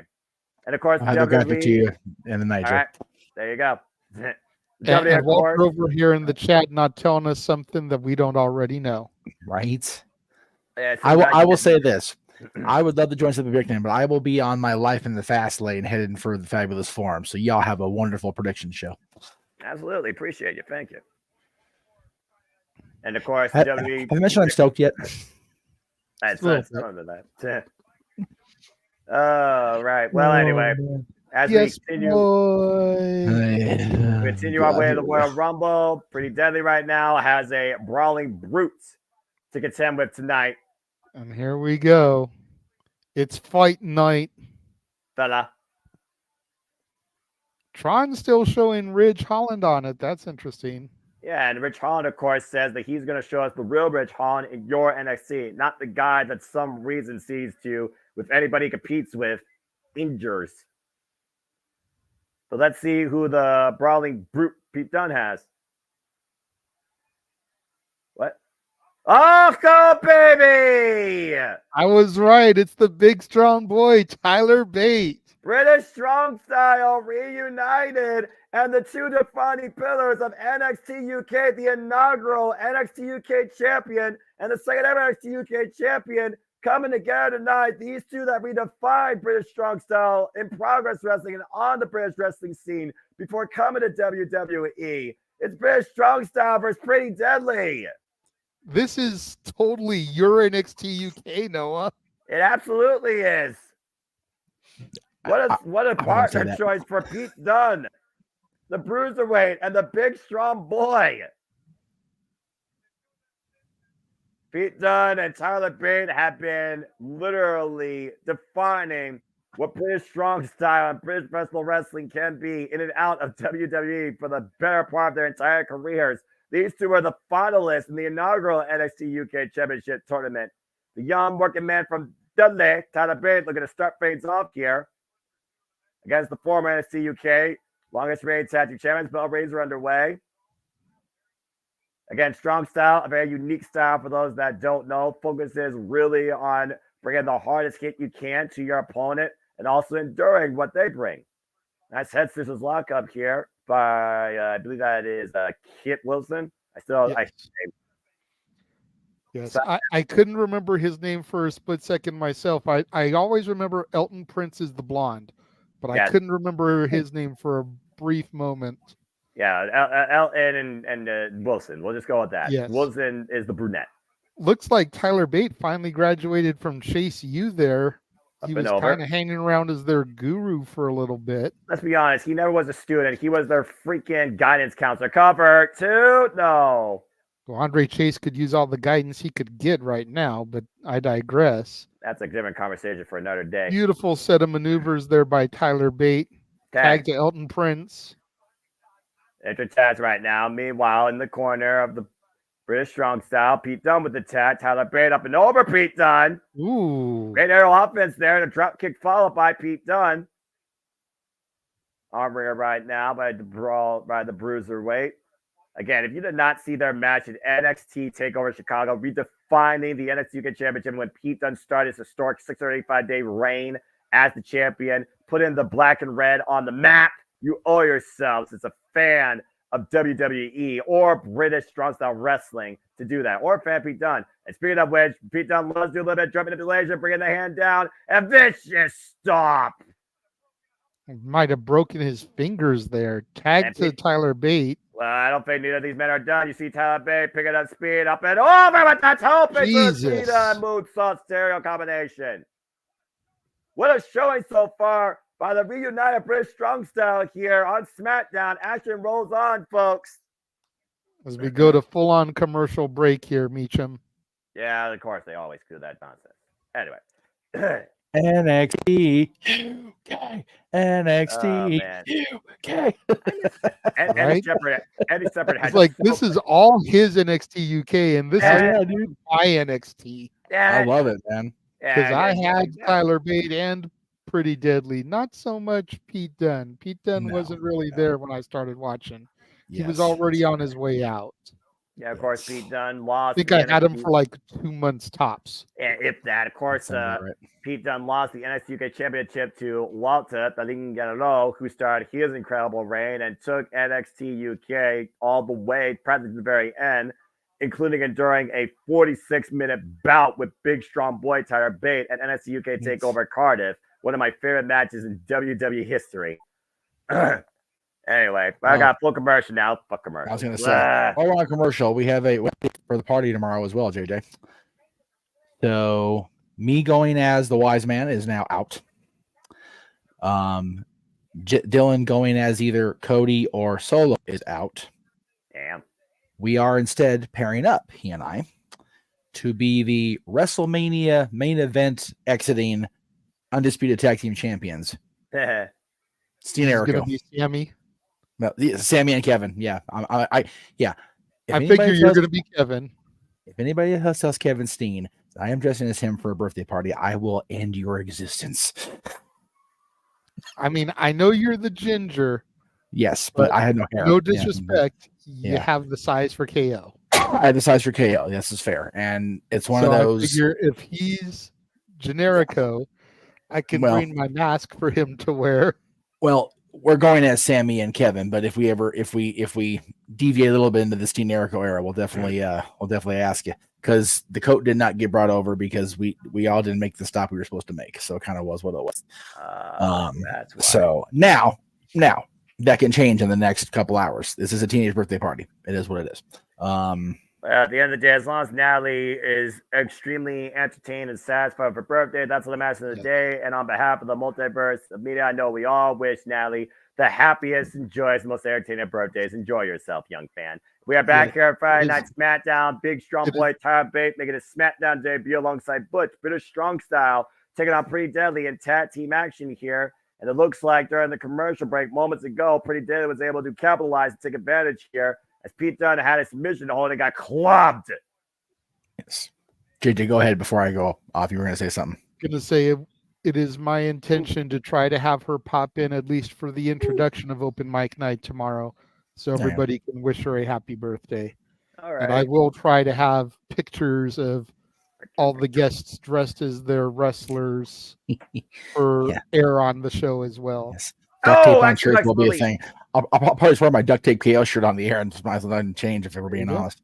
Looking forward to Natalie bringing her pre-show coverage and knowledge and prediction spots as well during our Royal Rumble kickoff show too, JJ. We'll see how well she does this year. As far as I'm concerned, she's officially part of the City Predicting League with her passion and wherewithal, and I love seeing it.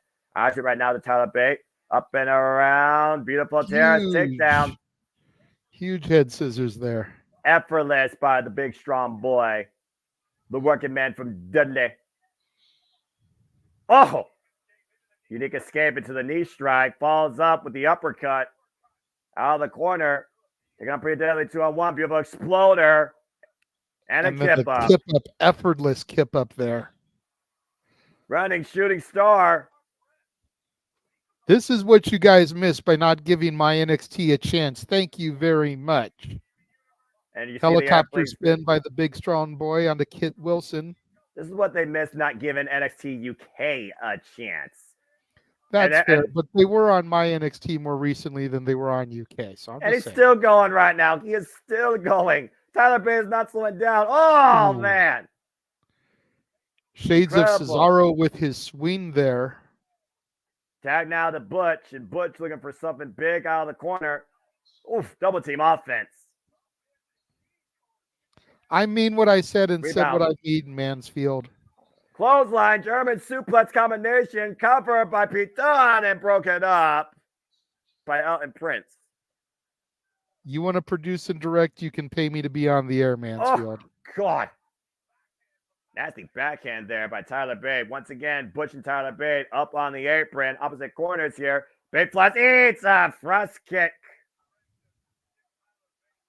And Elton Prince right now looking to take advantage behind the ref's back, pushes Pete Dunne off the ropes. Meanwhile, roll up by Kip Wilson has the tight stance. A near fall.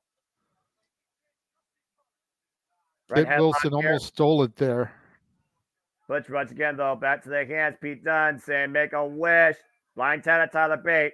God, snap the digits. And watch out, bop and bang. Good night. What's this? Whoa.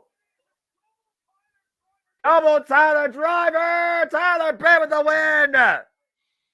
And one can only assume, Noah, with these two being successful here on the blue brand on Friday Night SmackDown, that Tyler Bate may now be a full-fledged member of the blue brand. I'll say yes, boy, to that, because if you ask me, that's one hell of a tag team to deal with. Let's take a replay here, down the stretch. Bob and bang!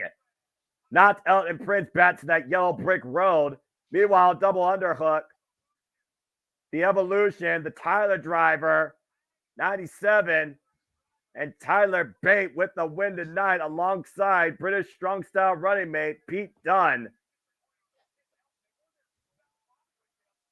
Tyler Bate and Pete Dunne getting the win tonight at New Year's Revolution on SmackDown. And Butch back to some winning ways here. You know, he's been in a huge slump on the blue brand here for a while. Well, you ask Pete Dunne, he still just shrugs it off.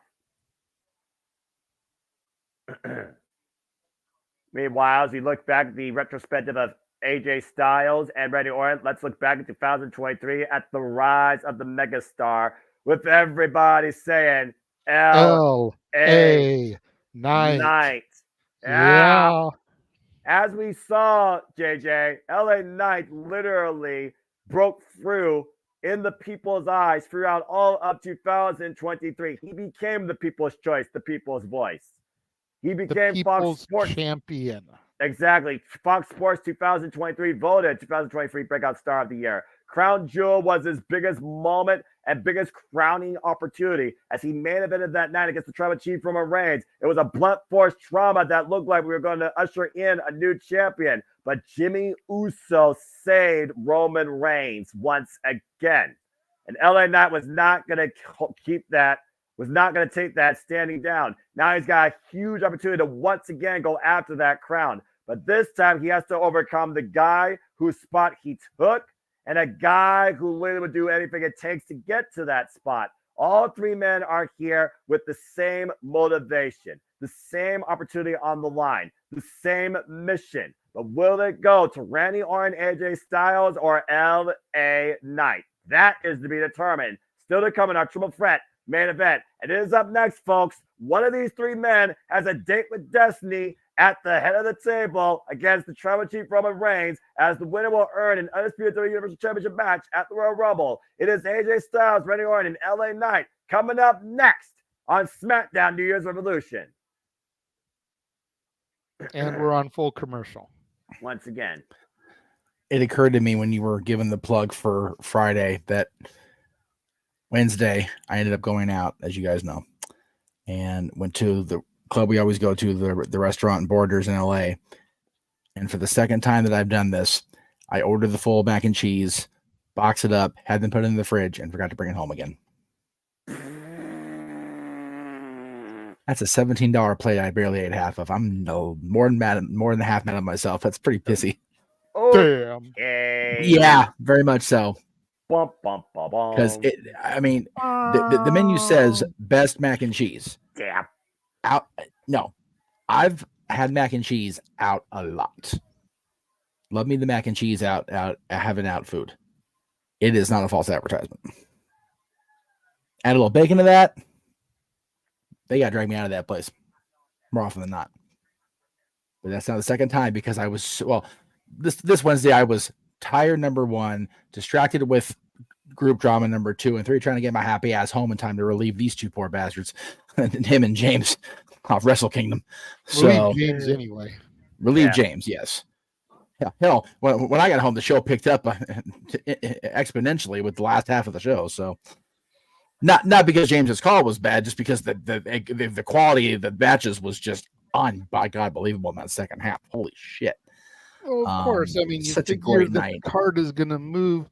No disrespect, don't take this the wrong way, Noah, but from weakest to best. Well, yeah, New Japan always lays out going through, and James had to be there through the lower to slower, mid.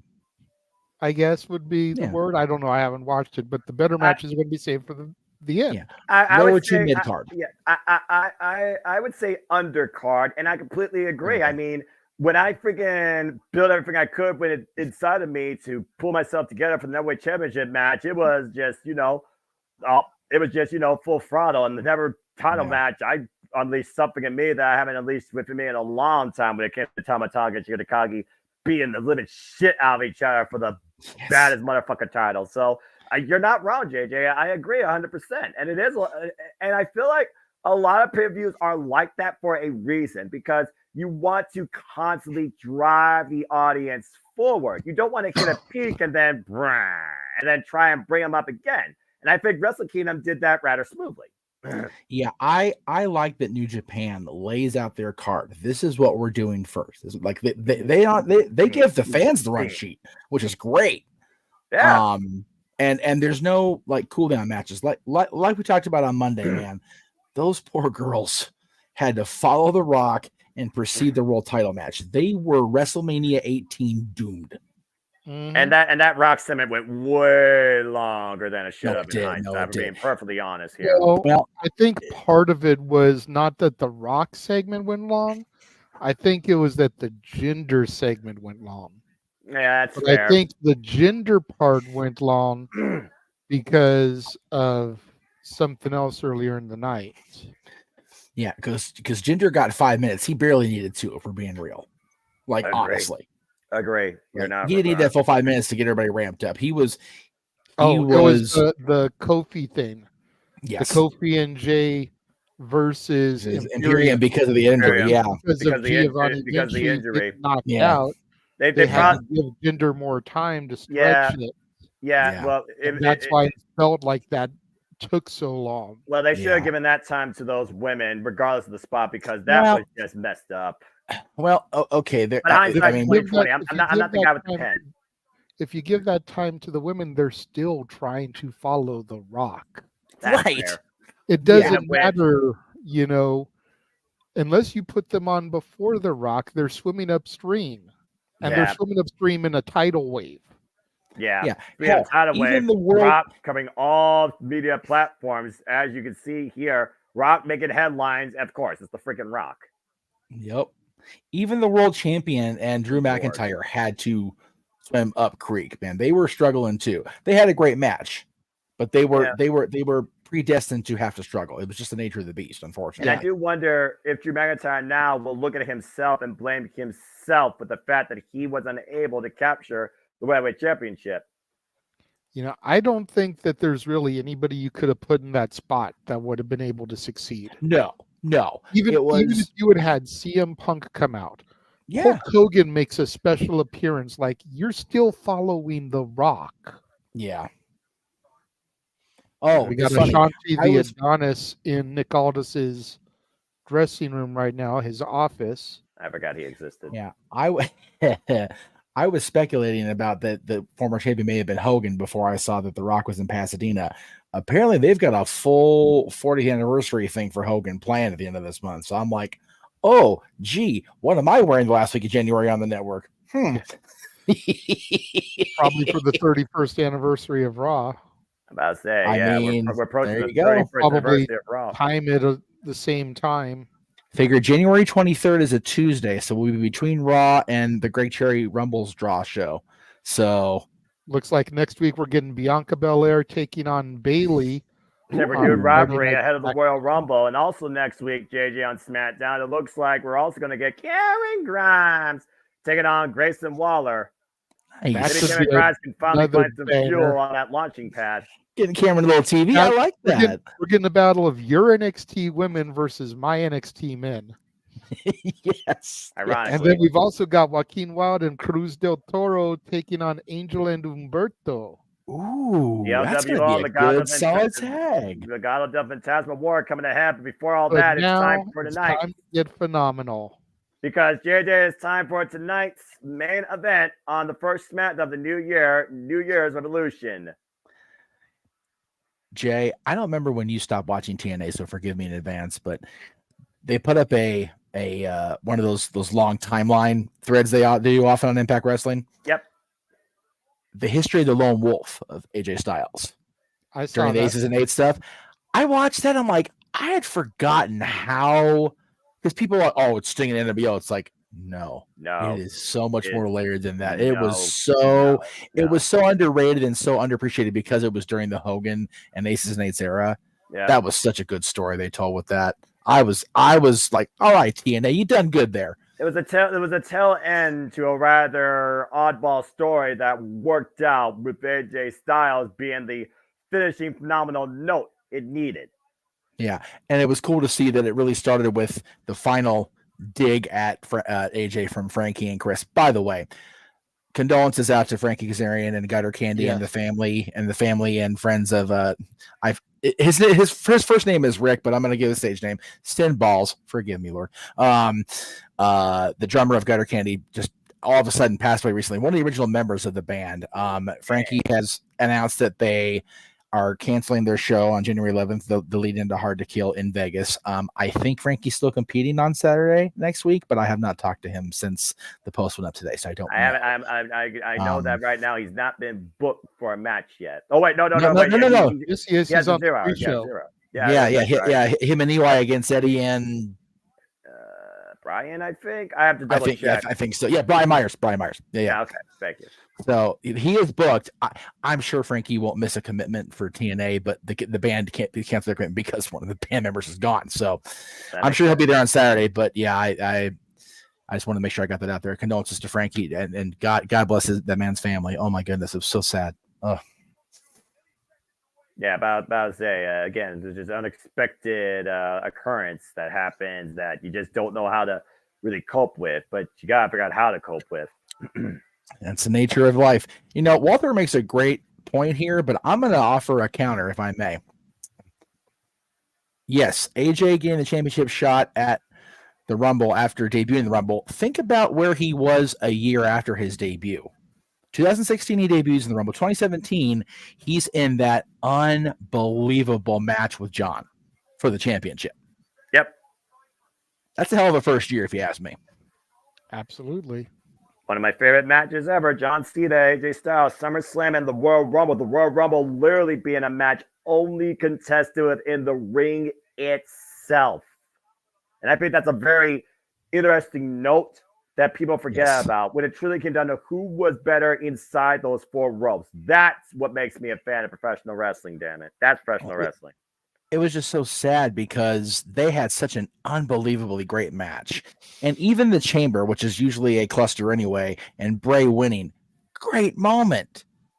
The WrestleMania blow off with this stupid LED match. It was, and of course, man, all members of Castlevania Studios can look forward to my reaction of that and more as we give you a journey to 40 on our way to WrestleMania 40. So become a member today and be a part of that journey as we buckle up on the road to WrestleMania that, of course, starts this year at the Royal Rumble. And for all of you, you can start all the way at WrestleMania 1 through 42, as, of course, we will cover every WrestleMania. Members only exclusive. The road, the journey to 40, as we cover every WrestleMania that has been shown. It all starts Friday, February 23, with the Garden.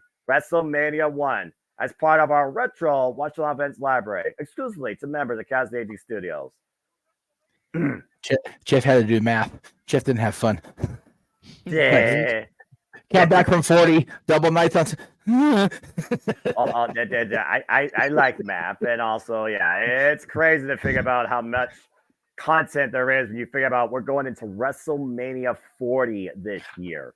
From the city of brotherly love and a city rich in history in its own right. Philly. But again, though, to my point I made during Wrestle Kingdom, everything other than the AW pay-per-views under 45 a month. Yeah. Everything. Well, everything's on the line tonight for a chance to Tribal Chief, Randy Orton, AJ Styles, LA Knight, Triple Threat, Number Contenders match. Next, our main event, moments away on Friday Night SmackDown. Yeah. I did buy Hard to Kill, so I'll have my own feed. That way you guys don't have to worry about trying to having me sponge off somebody else. That way I can actually do my own focus. So we are good to go for next Saturday, kids. Woohoo. That means I can watch off of Noah's feed.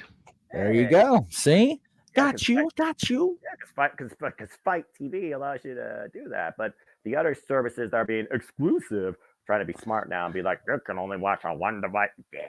Anyway, I don't. Yeah, but it's yeah. They've cut it down. It's funny. I was going to subscribe to Max again because I guess Big G canceled his or paused or whatever. The basic one, you only get two parties, and if you want 4, you got to pay a little more. But if you want to have 4 and be able to have like no interruptions, it's like paying for an AW review a month. I'm like, I like the Max content and all, but unless they put the AEW pay-per-views on that platform, I'm good. I will go out. JJ's hearing this, so it will be documented. I'll go out and buy the Gotham DVDs before I pay that much a month for freaking Max. Like, I'm sorry. That's crazy. The end needs to justify the means, and sometimes the service just doesn't do that. So the good part is, I guess Paramount either lost the rights to hold the Star Trek movies. We saw the TV series on Paramount Plus, but not the movies. It's like DVD collection, my friend. I got all of them. I'm good to go. Same.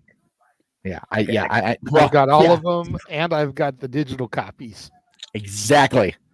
That's a bit overkill, but if nothing else, you preserve it in the library, I guess. But again, you have the hard copies. They just come digital copies. That way, if you have, like I had, and I'm so mad now. I'm going to have to try to get the Halloween movies on digital copy, the whole of them, because I had that flood happen. I lost like half of that series because of that stupid flood, and my Freddy movies, and my Jason movies, and my Chucky movies. Yeah, more often than not these days, Noah, when you buy a movie in the store, and I know you're not a movie guy, so this is like, man, to you, but more often than not, when you buy a hard copy in the stores, which is freaking like a wild goose chase as it is to find physical copies in stores, you usually get the DVD, Blu-ray, and a digital copy, or the Blu-ray and a digital copy. Huh. So you get both. You at least get the two, yes, at the same time. And so you go, and there's an app called Voodoo where you enter the digital code. Okay. And then you have that forever. Okay. I actually am not a Trekkie. I was going to say, I am a Star Wars guy. I am a proprietor of the Force. Yeah, I am the Trekkie. I've been watching Star Trek since I was a toddler, like a tot running around.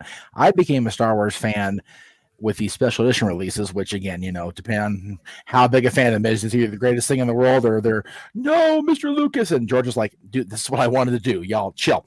That's accurate, Walter. Talking about movies with Noah is like talking about sports around Aaron. Yes. I will say the main choice of hero weaponry, I agree with this. Because the lightsabers are badass, especially the ones you can build in the parks. I love the lightsabers. Continued. The match is underway. Yes. We've got LA Knight chopping AJ Styles. Randy Orton out taking control. They didn't waste no time here. The bell must have run during the commercial break, or somebody went on the attack. Of course, we saw the return of AJ Styles ushered in with a knockout shot to LA Knight. Again, AJ Styles was taken out and missed out on the opportunity to challenge the Tribal Chief when LA Knight was able to take that spot. tag alongside John Cena at Fastlane, and go on to face Roman Reigns and Crown Jewel. And there you see the SmackDown GM at ringside watching on this match, Nick Aldis, making sure that this is a clean contest despite the fast triple threat. I would say there's no disqualification. Got Charles Robinson as the referee, and to your point, Nick Aldis at ringside. Because could it be to make sure that this is a clean contest, or is it to make sure that Roman Reigns and his bloodline doesn't try to interfere and dictate the winner? Well, you did see that sit down with Nick Aldis and Roman Reigns. They established him up over the outside, reminding Roman Reigns, you may be the champion, but I'm in charge here. And Roman Reigns just kind of shrugged that off. Nick Aldis is not afraid to display the power of authority that he has, even at the ire of the tribal chief, Roman Reigns. But then again, the last time he welcomed a superstar, basically, and exercised his authority, he got RKO'd for his trouble and charged that superstar a fine, and that superstar only gave him a $100 check. So, I mean, he even said that's for next time even. LA Knight right now just dribbling Randy Orton off the announce table. And AJ Styles right now being driven off the announce table as LA Knight taking control here in this match. And the crowd chants, yeah. Good grief. Not surprised. Oh, Randy Orton hooks another back drop into the table, and the table does not break. Never take your eye off the prize and never think you are in a safe spot, especially around the Viper tonight. Now, Randy Orton taking it to Styles up onto the announce table as well. And again, the table, no give. I don't think Randy's done yet with that table, JJ. Definitely not. Randy Orton hoisting LA Knight up. Back drop again. LA Knight, AJ Styles, and the World of Hurt as the Viper takes control here in a triple threat main event. Number one contendership match determined who faces Roman Reigns for the WWE Undisputed Universal Championship at the Royal Rumble. AJ Styles hoisted up again. AJ Styles gets out the back door though. AJ hoisting up Randy Orton. Oh, and Randy Clown, they announced him on that plywood piece particularly. All three men have been driven spine first for the announce table as Nick Aldis watches on, seeing what all three men are willing to do and willing to go through. Oh, for a chance to challenge Roman Reigns for the title. The opportunity of a lifetime awaits at the start of the road to WrestleMania. It is Styles, of course, a two-time WWE champion, has not held that title since 2018, when his last run was for 371 days. Just over a year. Yeah, I know, right? AJ Styles out there, and man. Looking for that phenomenal forearm, but Randy Orton had it scouted there. Yeah, great scouting. And of course, everyone remembers the last time AJ Styles and Randy Orton had a key one-on-one. It was WrestleMania 35, where the phenomenal one got the better of the Viper that night. Randy Orton fans in attendance still won't remember that. They're still stuck at the train station. Yeah, right. They're still friggin' stuck on their waiting their ticket. Uh-oh. Randy Orton has AJ set up for that elevated DDT signature Randy Orton here. Oh, boy. Oh, drops him with it. Made him think about it for a long time. All you can do is think until he drops you face first. Randy Orton, a 14-time champion. Last time he and AJ were in the ring together, he beat AJ Styles on Raw in 2021. Those two had fallout at the Royal Rumble, though, in 2022. Randy's feeling it. And Randy might be hearing voices in his head. He might be going to that place. The Viper is coiled, ready to strike. And LA Knight pulls the Viper to the outside and drives Randy Orton into the steel ring steps. Grabbed the Viper by the tail, so to speak, as he grabbed the legs there and pulled him out of the ring. LA Knight right now just trying to get wits about him here. LA Knight with a pinnacle moment. Oh, and just Styles flies in, though. Wipes LA Knight, though. Styles, Knight, Orton, all wiped on the outside. Who can capitalize here? Main event contest. Championship hangs in the balance on SmackDown. And we're back on commercial, Jeff. Yeah, Walter, to your question here, you know what? Again, it was going to be hard to top Wrestle Kingdom coming off of a huge kickoff pay-per-view like that. Yeah. But honestly, as far as the television content that I've seen this week, Raw, NXT, Dynamite, and now this, it's holding up there.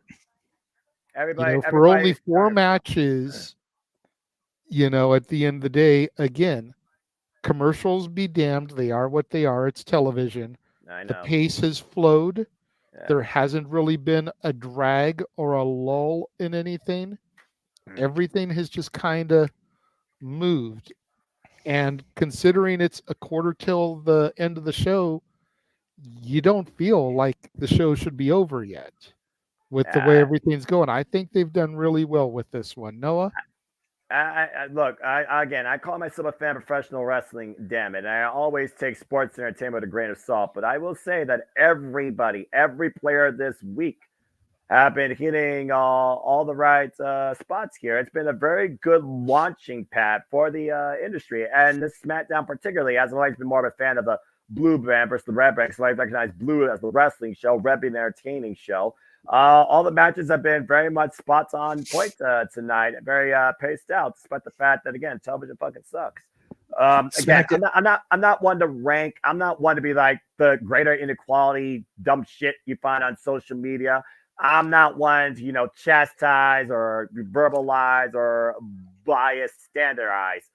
All I'll say is this week has been a great start in general, simply for the industry. And at the end of the day, pay-per-views for me will always be the bigger hype and takeaway than TV shows. Of course. But overall, this week still has been very well put together. And I look forward to closing it out tomorrow night with Collision. Honestly, if a television show outperformed a pay-per-view, there's a problem. I agree. There's a problem.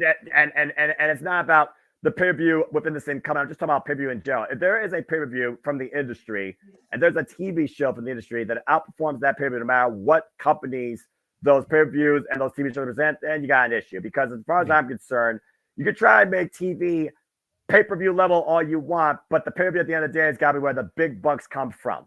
And we are back here Friday Night SmackDown. Triple threat match. Winner earns a championship match at the Royal Rumble against the Tribal Chief Roman Reigns for the undisputed W Universal Championship. AJ Styles, Randy Orton, and LA Knight. Yeah. AJ Styles going to follow up here. Sliding forearm flies in LA Knight's face.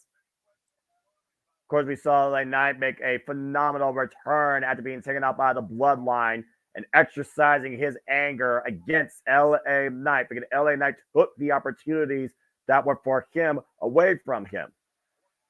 Orton's been neutralized for the time being, though. LA Knight, former $1 Million champion back in 2021, of course, the previous challenger to the Tribal Chief Roman Reigns last year in the main event of Crown Jewel. AJ driving Orton in the forehead, keeping him on the outside because he feels he can dominate LA Knight on the one-on-one contest. Well, again, you look at the track record of history, accolades, experience, milestones. All three of these men have exemplified. I would argue to say that Randy Orton has the strongest WWE career resume, but AJ Styles got the strongest worldwide resume. That's fair. And LA Knight still trying to make a name. I mean, aside from the Impact title, has he been a world champion? Robert? No. To your point, I think he was a champion maybe in like a previous company besides Impact Wrestling, but I would have to look at the track record there. And of course, in the WWE, though, there's always that MO. It's not about what it's about what you've done lately. And again, AJ Styles and Randy Orton, they've been to the top multiple times. LA Knight has yet to get there. Knight shot by AJ Styles to Randy Orton on the outside and driving the Viper into that LED barricade. Of course, Randy Orton came back after a sustained injury back in 2022 and came back last year at War Games. Last time Randy Orton faced Roman Reigns one-on-one was 2014, and it was won via disqualification. Of course, Randy Orton was one of the biggest launching pads to Roman Reigns during his book-to-death era after Roman Reigns beat the Viper at SummerSlam. AJ Styles right now isolating LA Knight once again, drives his shoulder up and over, brings him back inside the ring, looking for the sit down. The LA Knight, the hook up both legs, and nearly claims the shot. Out at 2. AJ Styles, nobody take like his own jawbreaker there by LA Knight. Randy Orton hanging AJ Styles across the top rope. little bit impromptu assist on the outside there by Randy Orton as LA Knight squares off against AJ Styles with the jabs. Yeah. And LA Knight again, the people's choice, as you said earlier, Fox Sports choice for breakout star of the year. Really broke out on the scene, endorsed by the likes of John Cena even in 2023. Now LA Knight opening up here on Randy Orton, just like he had done to AJ Styles, Irish whip. Let's see who gets the better of this exchange here. LA Knight, though, with the standing switch. Russian leg sweep. Takes down the Viper. LA Knight. Knight. Yeah. Follows up with a knee shot. Side of the head to AJ Styles. And again, Knight believes that right now he should be champion. Big back body drop. If it wasn't for Jimmy Uso, I very well would say that LA Knight should be the champion right now. Those short clotheslines from Orton, duck, power slam, got 3 moves. Oh, that power slam, that snap, beautiful scoop power slam by the Viper. Another one to AJ Styles. Lightning quick reflexes by Randy Orton, taking the better of both of his opponents here. Orton slithering into position, stalking his prey. And I think he says sights on LA Knight. Okay, LA Knight cover. BFT, the cover, the 2, and AJ prevents the 3, grabbing Charles Robinson's arm. Interesting move there, going after the referee instead of the competitors. Again, there's no disqualification, and that still stops the decision. AJ Styles doing whatever he can to stay alive in this match. You see the eyes of LA Knight raging tonight at what AJ Styles just did as AJ and LA squaring off tonight. I'm not sure who's going to get the better of this exchange, though. Again, AJ Styles with the first shot jacked LA Knight's jaw on his return. AJ Styles right now with a phenomenal fury. Whoa, ducks underneath the spinning back fist, though. Gets the midsection, rising knee strap. LA Knight falls on the close on AJ, ducks underneath. Parallel kick, though, connects. And for the time being, Randy Orton has been neutralized. LA Knight down. AJ Styles with a chance here. Again, it's our main event. Friday Night SmackDown, New Year's Revolution. The One Contendership Triple Threat match for the WWE Undisputed Universal Championship at Royal Rumble against the Tribal Chief, Roman Reigns. AJ Styles with a bat breaker to LA Knight.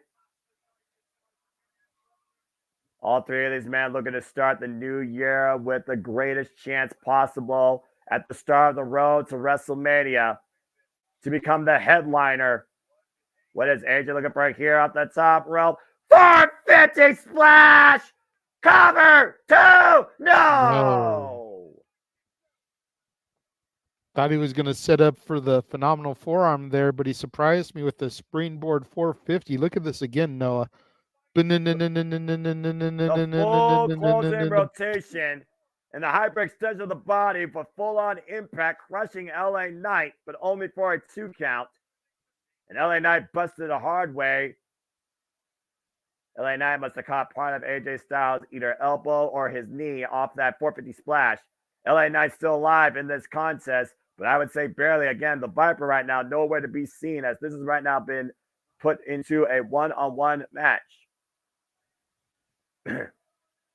You see the anger, the fury, the eyes to the start of the Phenomenal One. Looking to finish things here. Looking for a Styles clash. Can he hoist LA Knight up, though? LA Knight standing to the outside. Meanwhile, Randy Orton, though, pushes AJ Styles into the corner.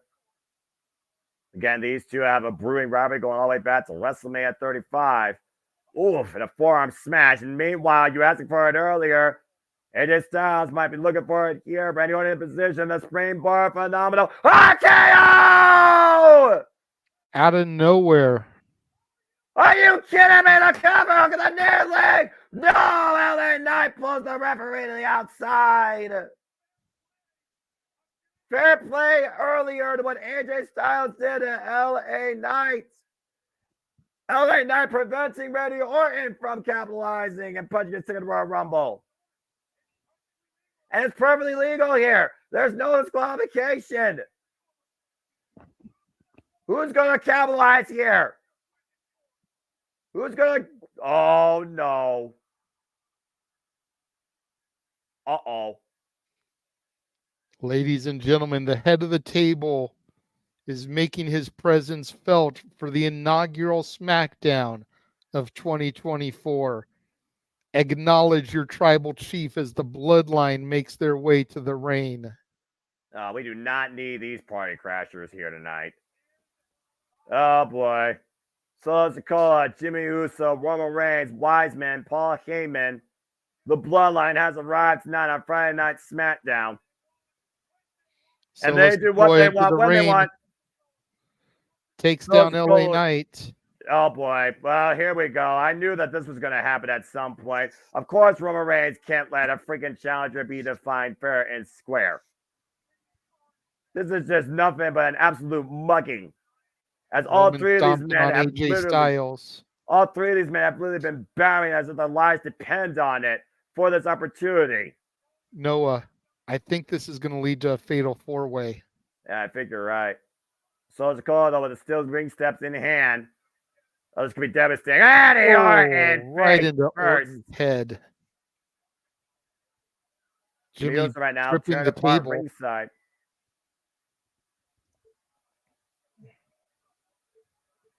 Yeah, it looks like Roman's jaw-jacking Nick Aldis. I gotta imagine what Nick Aldis is thinking right now. Solo and Jimmy right now playing damage control while Roman Reigns is isolated with AJ Styles. As the friggin' bloodline, like vultures in the night, preying upon the carcasses of this incredible triple threat main event. And now Jose Styles up. Oh, Lord. Rock God, power bomb. Huge power bomb. Nick Aldis now. You can see him taking everything on, intently watching.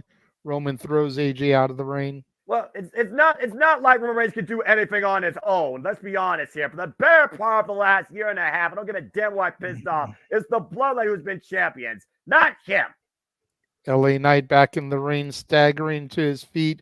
Roman's got his fist locked and loaded, looking for the Superman punch. Oh boy, LA Knight coming off. Connects. LA Knight clocked with that fist.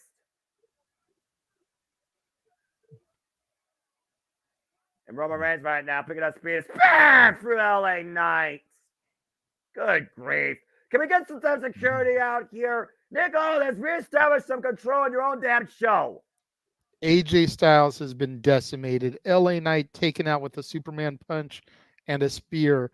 And now Jimmy Uso throwing Randy Orton back into the ring, feeding him to the tribal chief for dinner at the head of the table.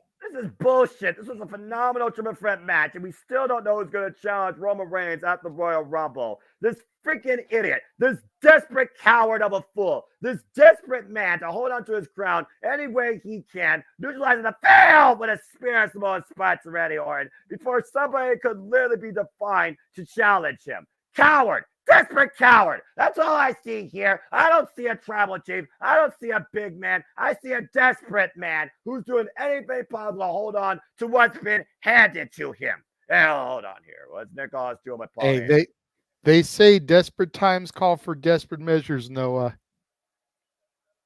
Uh-oh.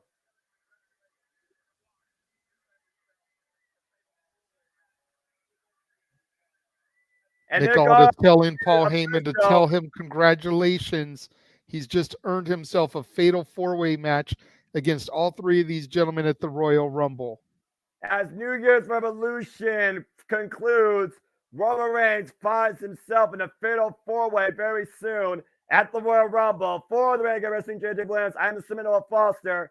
Thank you for tuning into our coverage of Friday Night SmackDown. Thank you very much for the $5 super chat, Walter. Ding, ding, ding. Winner, winner, chicken dinner. They should do a fatal four-way elimination style, not just first person to the fall. That way, with the Rumble, everyone has to be eliminated. I completely agree about that, because it'll be easy for Roman Reigns and his fucking bloodline to get involved and try and neutralize everybody. So, yeah, I completely agree. The fucking bloodline, my goodness. I know, right? Such foul language out of our Noah. I think I get hot about it. people know where I stand when it comes to the bloodline of Roman Reigns. I've stand by my freaking platform since the end of WrestleMania 39, and I still feel I'm right in my stance. Anyway. Well, I know where we stand as far as the U.S. Heavyweight Championship match at the Royal Rumble because as of .com, it is official. There you go. Logan Paul and Kevin Owens, United States Championship. You know what else is official?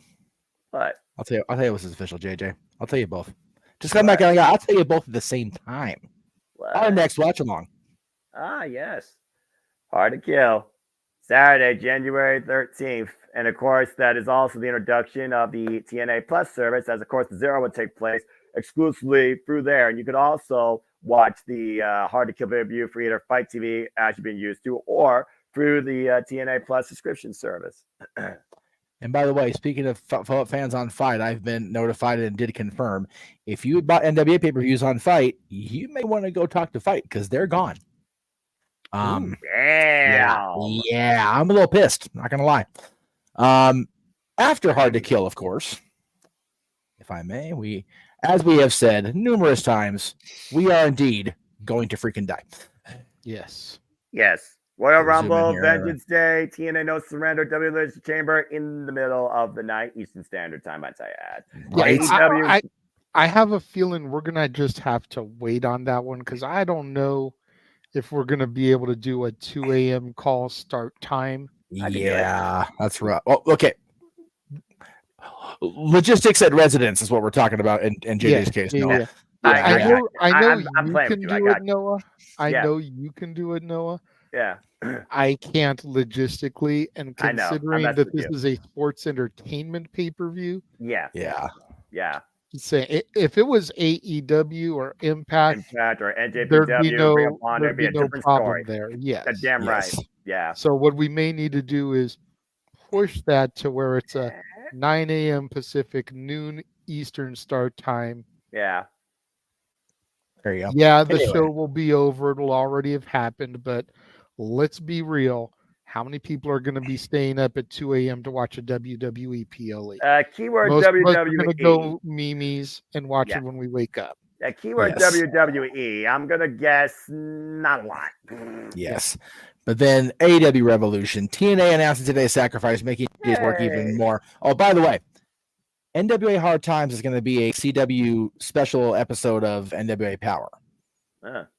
Do we add? Depends on the date. I mean, as long as nothing else. Friday night, March 2nd. Oh, excuse me. It would be Saturday the 2nd. Saturday, March 2nd. My birthday's the 1st. I got confused. Yeah. So the 2nd is a Saturday night. So it would probably be a pre-open mic night scenario. We'll talk about it. Yeah, we'll talk about it later. We got time. Yeah, March 8th. Hall of Fame, of course, WrestleMania week. Hall of Fame, Stand Deliver, WrestleMania both nights, Raw after Mania, Backlash, talking about Star Wars earlier, May the 4th. NXT Heatwave and Money in the Bank both added this week, as we talked about. And, of course, AEW All In London 2 and Bash in Berlin. So, again, all the wrestling, all the damn wrestling. And there's going to be more stuff added between. I already know WrestleMania weekend's going to freaking kill us. And then, of course, AEW has their period that started all in their company. So, there's going to be more stuff added. Yes. So, we have a ton of stuff in store for you guys. But that's all later. Coming up, of course, tomorrow is Open Mic Night, hosted by this man tomorrow night, because next Saturday, of course, our anniversary show, hosted by the Simple Man Noah Foster. 2 years of Open Mic Night, immediately following Hard to Kill. We got so much shit going on. I love it. Absolutely. Good times, kids. Good times. It's going to be a good show tomorrow. Got a lot of interesting stuff to discuss. Yes, and of course, we'll be singing the praises of our birthday girl here in Casa de Cubo, and we'll be doing the things tomorrow. But we want to again wish everybody at home a very happy New Year. If you've been watching with us all week, we appreciate that especially. Yes. We all got to smell what The Rock was cooking this week. We got to see NXT take us all the way straight to Evil, and we got to see SmackDown do their thing as they do on Friday nights. And of course, we had the magnificence that was Roll the Kingdom. So thank you for all of that this week. As much as we're going to scale back on the watch-alongs next week, we still go and die with all the shit we got going on, including the return, the first Dad's episode of 2024, as the Renegade and I lead into Hard to Kill with our choices, and it will be a separate list for the first time in a long time. The top 10 stars of the era of TNA, 2002 to roughly 2016, depending on when Bruce Pritchard made that big announcement. I forget. It's been a minute, kids. So just to make it easy, we'll say 2015. The numbers. Yes. So there won't be no Josh Alexanders. There won't be Joe Hendry. There won't be Steve Macklin or any of these guys. It's going to be your AJ Styleses, your Abysses, your AMWs, Triple X, Frankie Kazarian, Motor City Machine Guns, Kurt Angle, Christian Cage, Samoa Joe, and so many others. And your Jeff Jarrett's. The Jeff and Karen Jarrett. We cannot forget either one of them. Damn right. You can't forget either of the Jeff, Jarrett or Hardy. That's right. Not going to say anything. And then, of course, let's forget there's Sting. So, yeah, there is that too. That's fair. But anyway, but lots of folks to choose from. There's Hogan. There's Bishop. Brother. There's Kevin Nash. There's Booker T. There's Scott Hall. Steiner. Love you, Scotty, but yeah. But then there's the TNA Knockouts, which are yes. That's a No. Not Bobby Lashley, the Destroyer Lashley. Yeah, you're right. MVP brought him in. Here's two names that don't get talked about enough in the history of TNA that I am almost positive will either make my late list or at least be solid honorable mentions. Yeah. Sonny Siaki and the Alpha Male Marty Brown. Damn right, man. Marty Brown. Okay. Yeah, Kaki Siaki was the shit. Dude, if TNA had, I'm sure we'll talk about him, or at least give him a good solid mention. Yeah. But if Kaki TNA, Siaki was a more muscular version of Ricky Starks. I'm saying that's kind of fair. That's a fair analysis, I think. I'm just talking in look. Yeah, that's why I think that's a fair analysis. He only existed in the paid pay-per-view per week era of TNA. If he had made it to the Fox Sports Net or Spike era, he could have been a fucking star. Like, I will die on that hill. That dude was charisma loaded. Yes. And he can wrestle a blue streak. Great. See, and had it, I mean, again, there's so many people that are just so underscored. And I'm telling you, people, this is not you don't see me anymore in TNA stuff or whatever, but TNA Plus gives you everything except the monthly pay-per-views, $9.99. I feel like I'm in WWE Network era 2014. Yeah, quarterly pay-per-views, Jeff. Like the big ones, the quarterly ones, which you're referring to. Hard Field, Slammiversary, the Rebellion, and the Bound for Glory. They actually have only a true big four. But the weekly pay-per-views going back to 2002, bleeding into the time they overlapped with Impact, and then every episode of Impact. And all the monthly pay-per-views once they go into the archive. We go back to Victory Road 2004. So it's I am loving going back and watching this stuff. I did post on social that I'm actually going back and watching from when I first became a fan, but adding WCW to the WWF stuff. And man, think about the companies. WWF, 1990, Ultimate Warrior, the Hart Foundation, Texas Tornado. Okay. WCW. Sting's the world champion. I already forgot. Oh, Doom are the world tag team champions, Simmons and Butch Reed, with Teddy Long, not woman. The Godfather wrestling Teddy Long. But Theodore R. Long, excuse the hell out of me. Right. U.S. champion Lex Luger for about one more show because he's going to get that ass whooped by Stan Hansen at Halloween Havoc. Stan Hansen, that crazy. The U.S. tag team champion Steiner Brothers facing the Nasty Boys at Halloween Havoc, which is going to be, I haven't watched that match ever. That's going to be fun. Who else? TV champion Arn Anderson, Ric Flair at Halloween Havoc in a tag title match with Arn against Doom. that era of WCW, which was still transitioning from the NWA name, just so much fun to watch. And of course, WWF, of course, the debut of The Undertaker looming on the horizon with that big ass egg sitting out there on TV. Right. It's fun to go back and watch wrestling. Like I told you on yesterday morning, being a pro wrestling fan is so much fun again. I'm going back and reliving why I became a fan in the first place. And I'm watching back and I'm going, man, 7-year-old me had no standards. Because this is the shit. But this stuff is great. I love this stuff we got going on right now.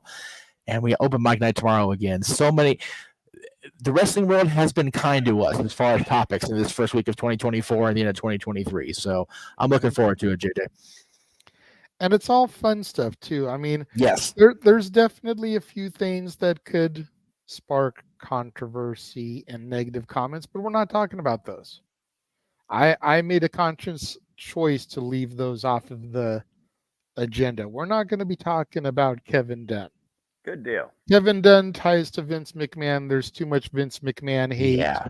We don't need all that the first show of the new year. Right? We are going to be talking about Nick Nemeth. Yes. Showing up at Wrestle Kingdom. That was crazy. We're going to be talking about Deonna Purrazzo, the virtuosa Long May She Reign, making her AEW Dynamite debut. Is that right? We're going to be talking about the return of the most electrifying man in all of entertainment. I smell it. The Rock. I smell it. I feel it. I feel it. We're going to talk about the reveal of the Devil and the debut of the Undisputed Kingdom. I need to watch that Dynamite. I keep forgetting to watch that. It was a heck of a show. We're going to be talking about the American Nightmare, making the wrestling club's dreams come true. Right. If you don't know what I'm talking about, go on Twitter. I will send you the URL to the guy's name, Noah. But this guy who runs a wrestling club called The Wrestling Club basically started a fundraiser selling popcorn to get some of his kids to WrestleMania 40. And Cody was like, I could buy a bunch of popcorn, or I could just tell you your tickets and hotels are taken care of. See you at WrestleMania. Oh. So he basically bought tickets and hotel rooms for some of these kids. That's nice. And then the video of the guy showing the tweet to his kids and their response.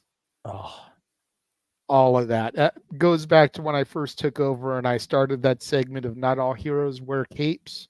Yeah, yep. I remember that. This one wears a Sergeant Pepper type of coat, but still.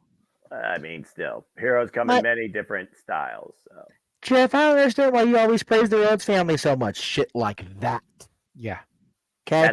That's selfless right there. That's what that is. So and Emmanuel, to your comment. This is like the level of the Divas of Compton. Right. You know, granted, that wasn't a contest. That wasn't Bianca going out and, you know, there was other things involved in that. But this is just Cody being selfless and making a bunch of young wrestling fans' dreams come true. Going to WrestleMania in Philly at that beautiful, Lord forgive me, Cowboy fans, that beautiful stadium the Eagles play in. Oh, it's going to be awesome for those kids. To your comment, Emmanuel, the El Renegado will actually return 2 weeks from tomorrow. Yes. Tomorrow is a post-party thing. No mascot. No. Next Saturday is our 2-year anniversary. We're going to be dressed as to the nines as we can get. Of course, nobody can touch this man. But you notice he's not even wearing a tie tonight. This is casual Noah. He has no tie on. Yeah, between fever and sweating and being extremely tired, I made sure I was a little bit more composed. He's got a fever, and the only relief is less tie. El Renegado de la Lucha Libre is January 20th. It'll be the week before the Rumble because I've already lost that bet with Greg thanks to Deonna Purrazzo. Yes. Shortly after our Price is Right game night, when we do open mic night, we will have El Renegado de la Lucha Libre, we promise. Yes, the Renegade himself will still be around for Price is Right, but once that ends, El Renegado will take the airwaves. See, Matthew, Ole. good to hear. Good to hear. The show was fun. I talked at him, I should say, during Mitch's Musings yesterday, and I was mentioning how even having to go to Bakersfield, NXT was still fun when we went back in 2018 or whatever it was. So okay, I have to ask you because I watched Mitch's Musings yesterday while I was on the phone with Cece and she was driving home, and then I legit went back and rewatched it. What the hell happened with the I have no dudes that idea. crashed your show? I have no idea. Okay, keep in mind, because this you know could where I only was. happen in downtown LA. No, for real. So for context of having people haven't watched yet, I got off the blue line. I looked at the clock. It was 3:53. I went 2:53. I'm like, oh well, shit, that's a thing. Better get on the air here. So I'm like, do I have time? I didn't have time to get over to LA Live like I wanted to be. So I literally did the freaking stand up right at the blue line station, like right outside the tracks. I'm like, all right. I was not even a couple minutes in, and this dude just came wandering up, saw that I was podcasting, and I went, and he just started talking at me. This man took control against my will. I was afraid for my life. Yeah, he straight up commandeered the show. At first, I thought he was one of those guys you see on like Hollywood Boulevard that like tries to sell you their CDs. He did. At first, okay. He mentioned that he was a athlete in his home area of Michigan. He was talking about the championship game coming up. I'm like, please don't go here. Please don't go here. I ain't about to get arguing with this man on a Thursday night. Stupid Michigan. Go Washington. Go Huskies. But then he just started going, and it's just like, oh, okay, this is happening. So I just kind of went. Oh, okay.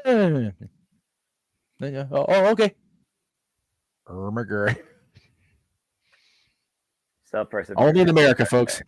Only in America. In California. Yeah. They played that song at the Kings game, and I'm like, this is what we wanted to have WrestleMania 2000. When we couldn't get licensing, they gave us that WrestleMania 2000 California theme, and it's like, yeah, that's what it is. But yes, it was a fun show yesterday. I enjoyed it, the brief as it was, and I have learned that even if you plan ahead in LA transit and traffic, shit happens. Yes. But at the show at NXT tonight for Matthew, Lola Vice, Nikita, Chase U, Trick, Rich Holland, the Don of NXT, Metaphor, Von Wagner, Burr Davenport. That's a pretty stacked little house show they got going there. I'm here for it. Yep. Did Jeff have his Tony Khan moment? No, I actually didn't partake in the cocaine yesterday, and my hair is not existent, so I can't curl it. Anyway. But I digress. Matt, good to see you, brother. Thank you for the like button push, as we always get from you. We are closing out the show tonight. Dinner, I'm sure, is either downstairs or on its way here. So I'm going to do my parting thing. But thank you both again. Noah, you are our hero. Super chats for this week will be donated to Noah getting Theraflu. Just golly, poor guy. Vapor rub. Right. Oh, I finally saw a commercial for those Vicks Vapo, like the super ones I've been having. I need to get more because like I'm dying here. Gets us all bad at least one time. For real, man. I'm not nearly as bad as yesterday, but thank you guys. And yeah, I'm going straight to bed. Yeah. Much like a lot of people improving their lives, Noah's not where he wants to be, but thank goodness he's not where he used to be. Fair. Because this poor dude was sick as a dog, and he still did Wrestle Kingdom like nobody else can. It'll take more than some damn fucking flu / COVID symptom nonsense to stop me from calling my premier wrestling show every year. Damn it. Yes, but we will have him tomorrow night as part of our panel, hosted by the not yet renegado, JJ Williams. He will be the renegade tomorrow night. I am the Meech. He is a simple man. We'll see you guys tomorrow for open mic night. Thank you all for watching us tonight during SmackDown Live. This has been a presentation, God help us all, of the Jeff Meacham Network, Multiverse Media. Have a wonderful rest of your Friday night. The Jeff Meacham Network's Multiverse of Media.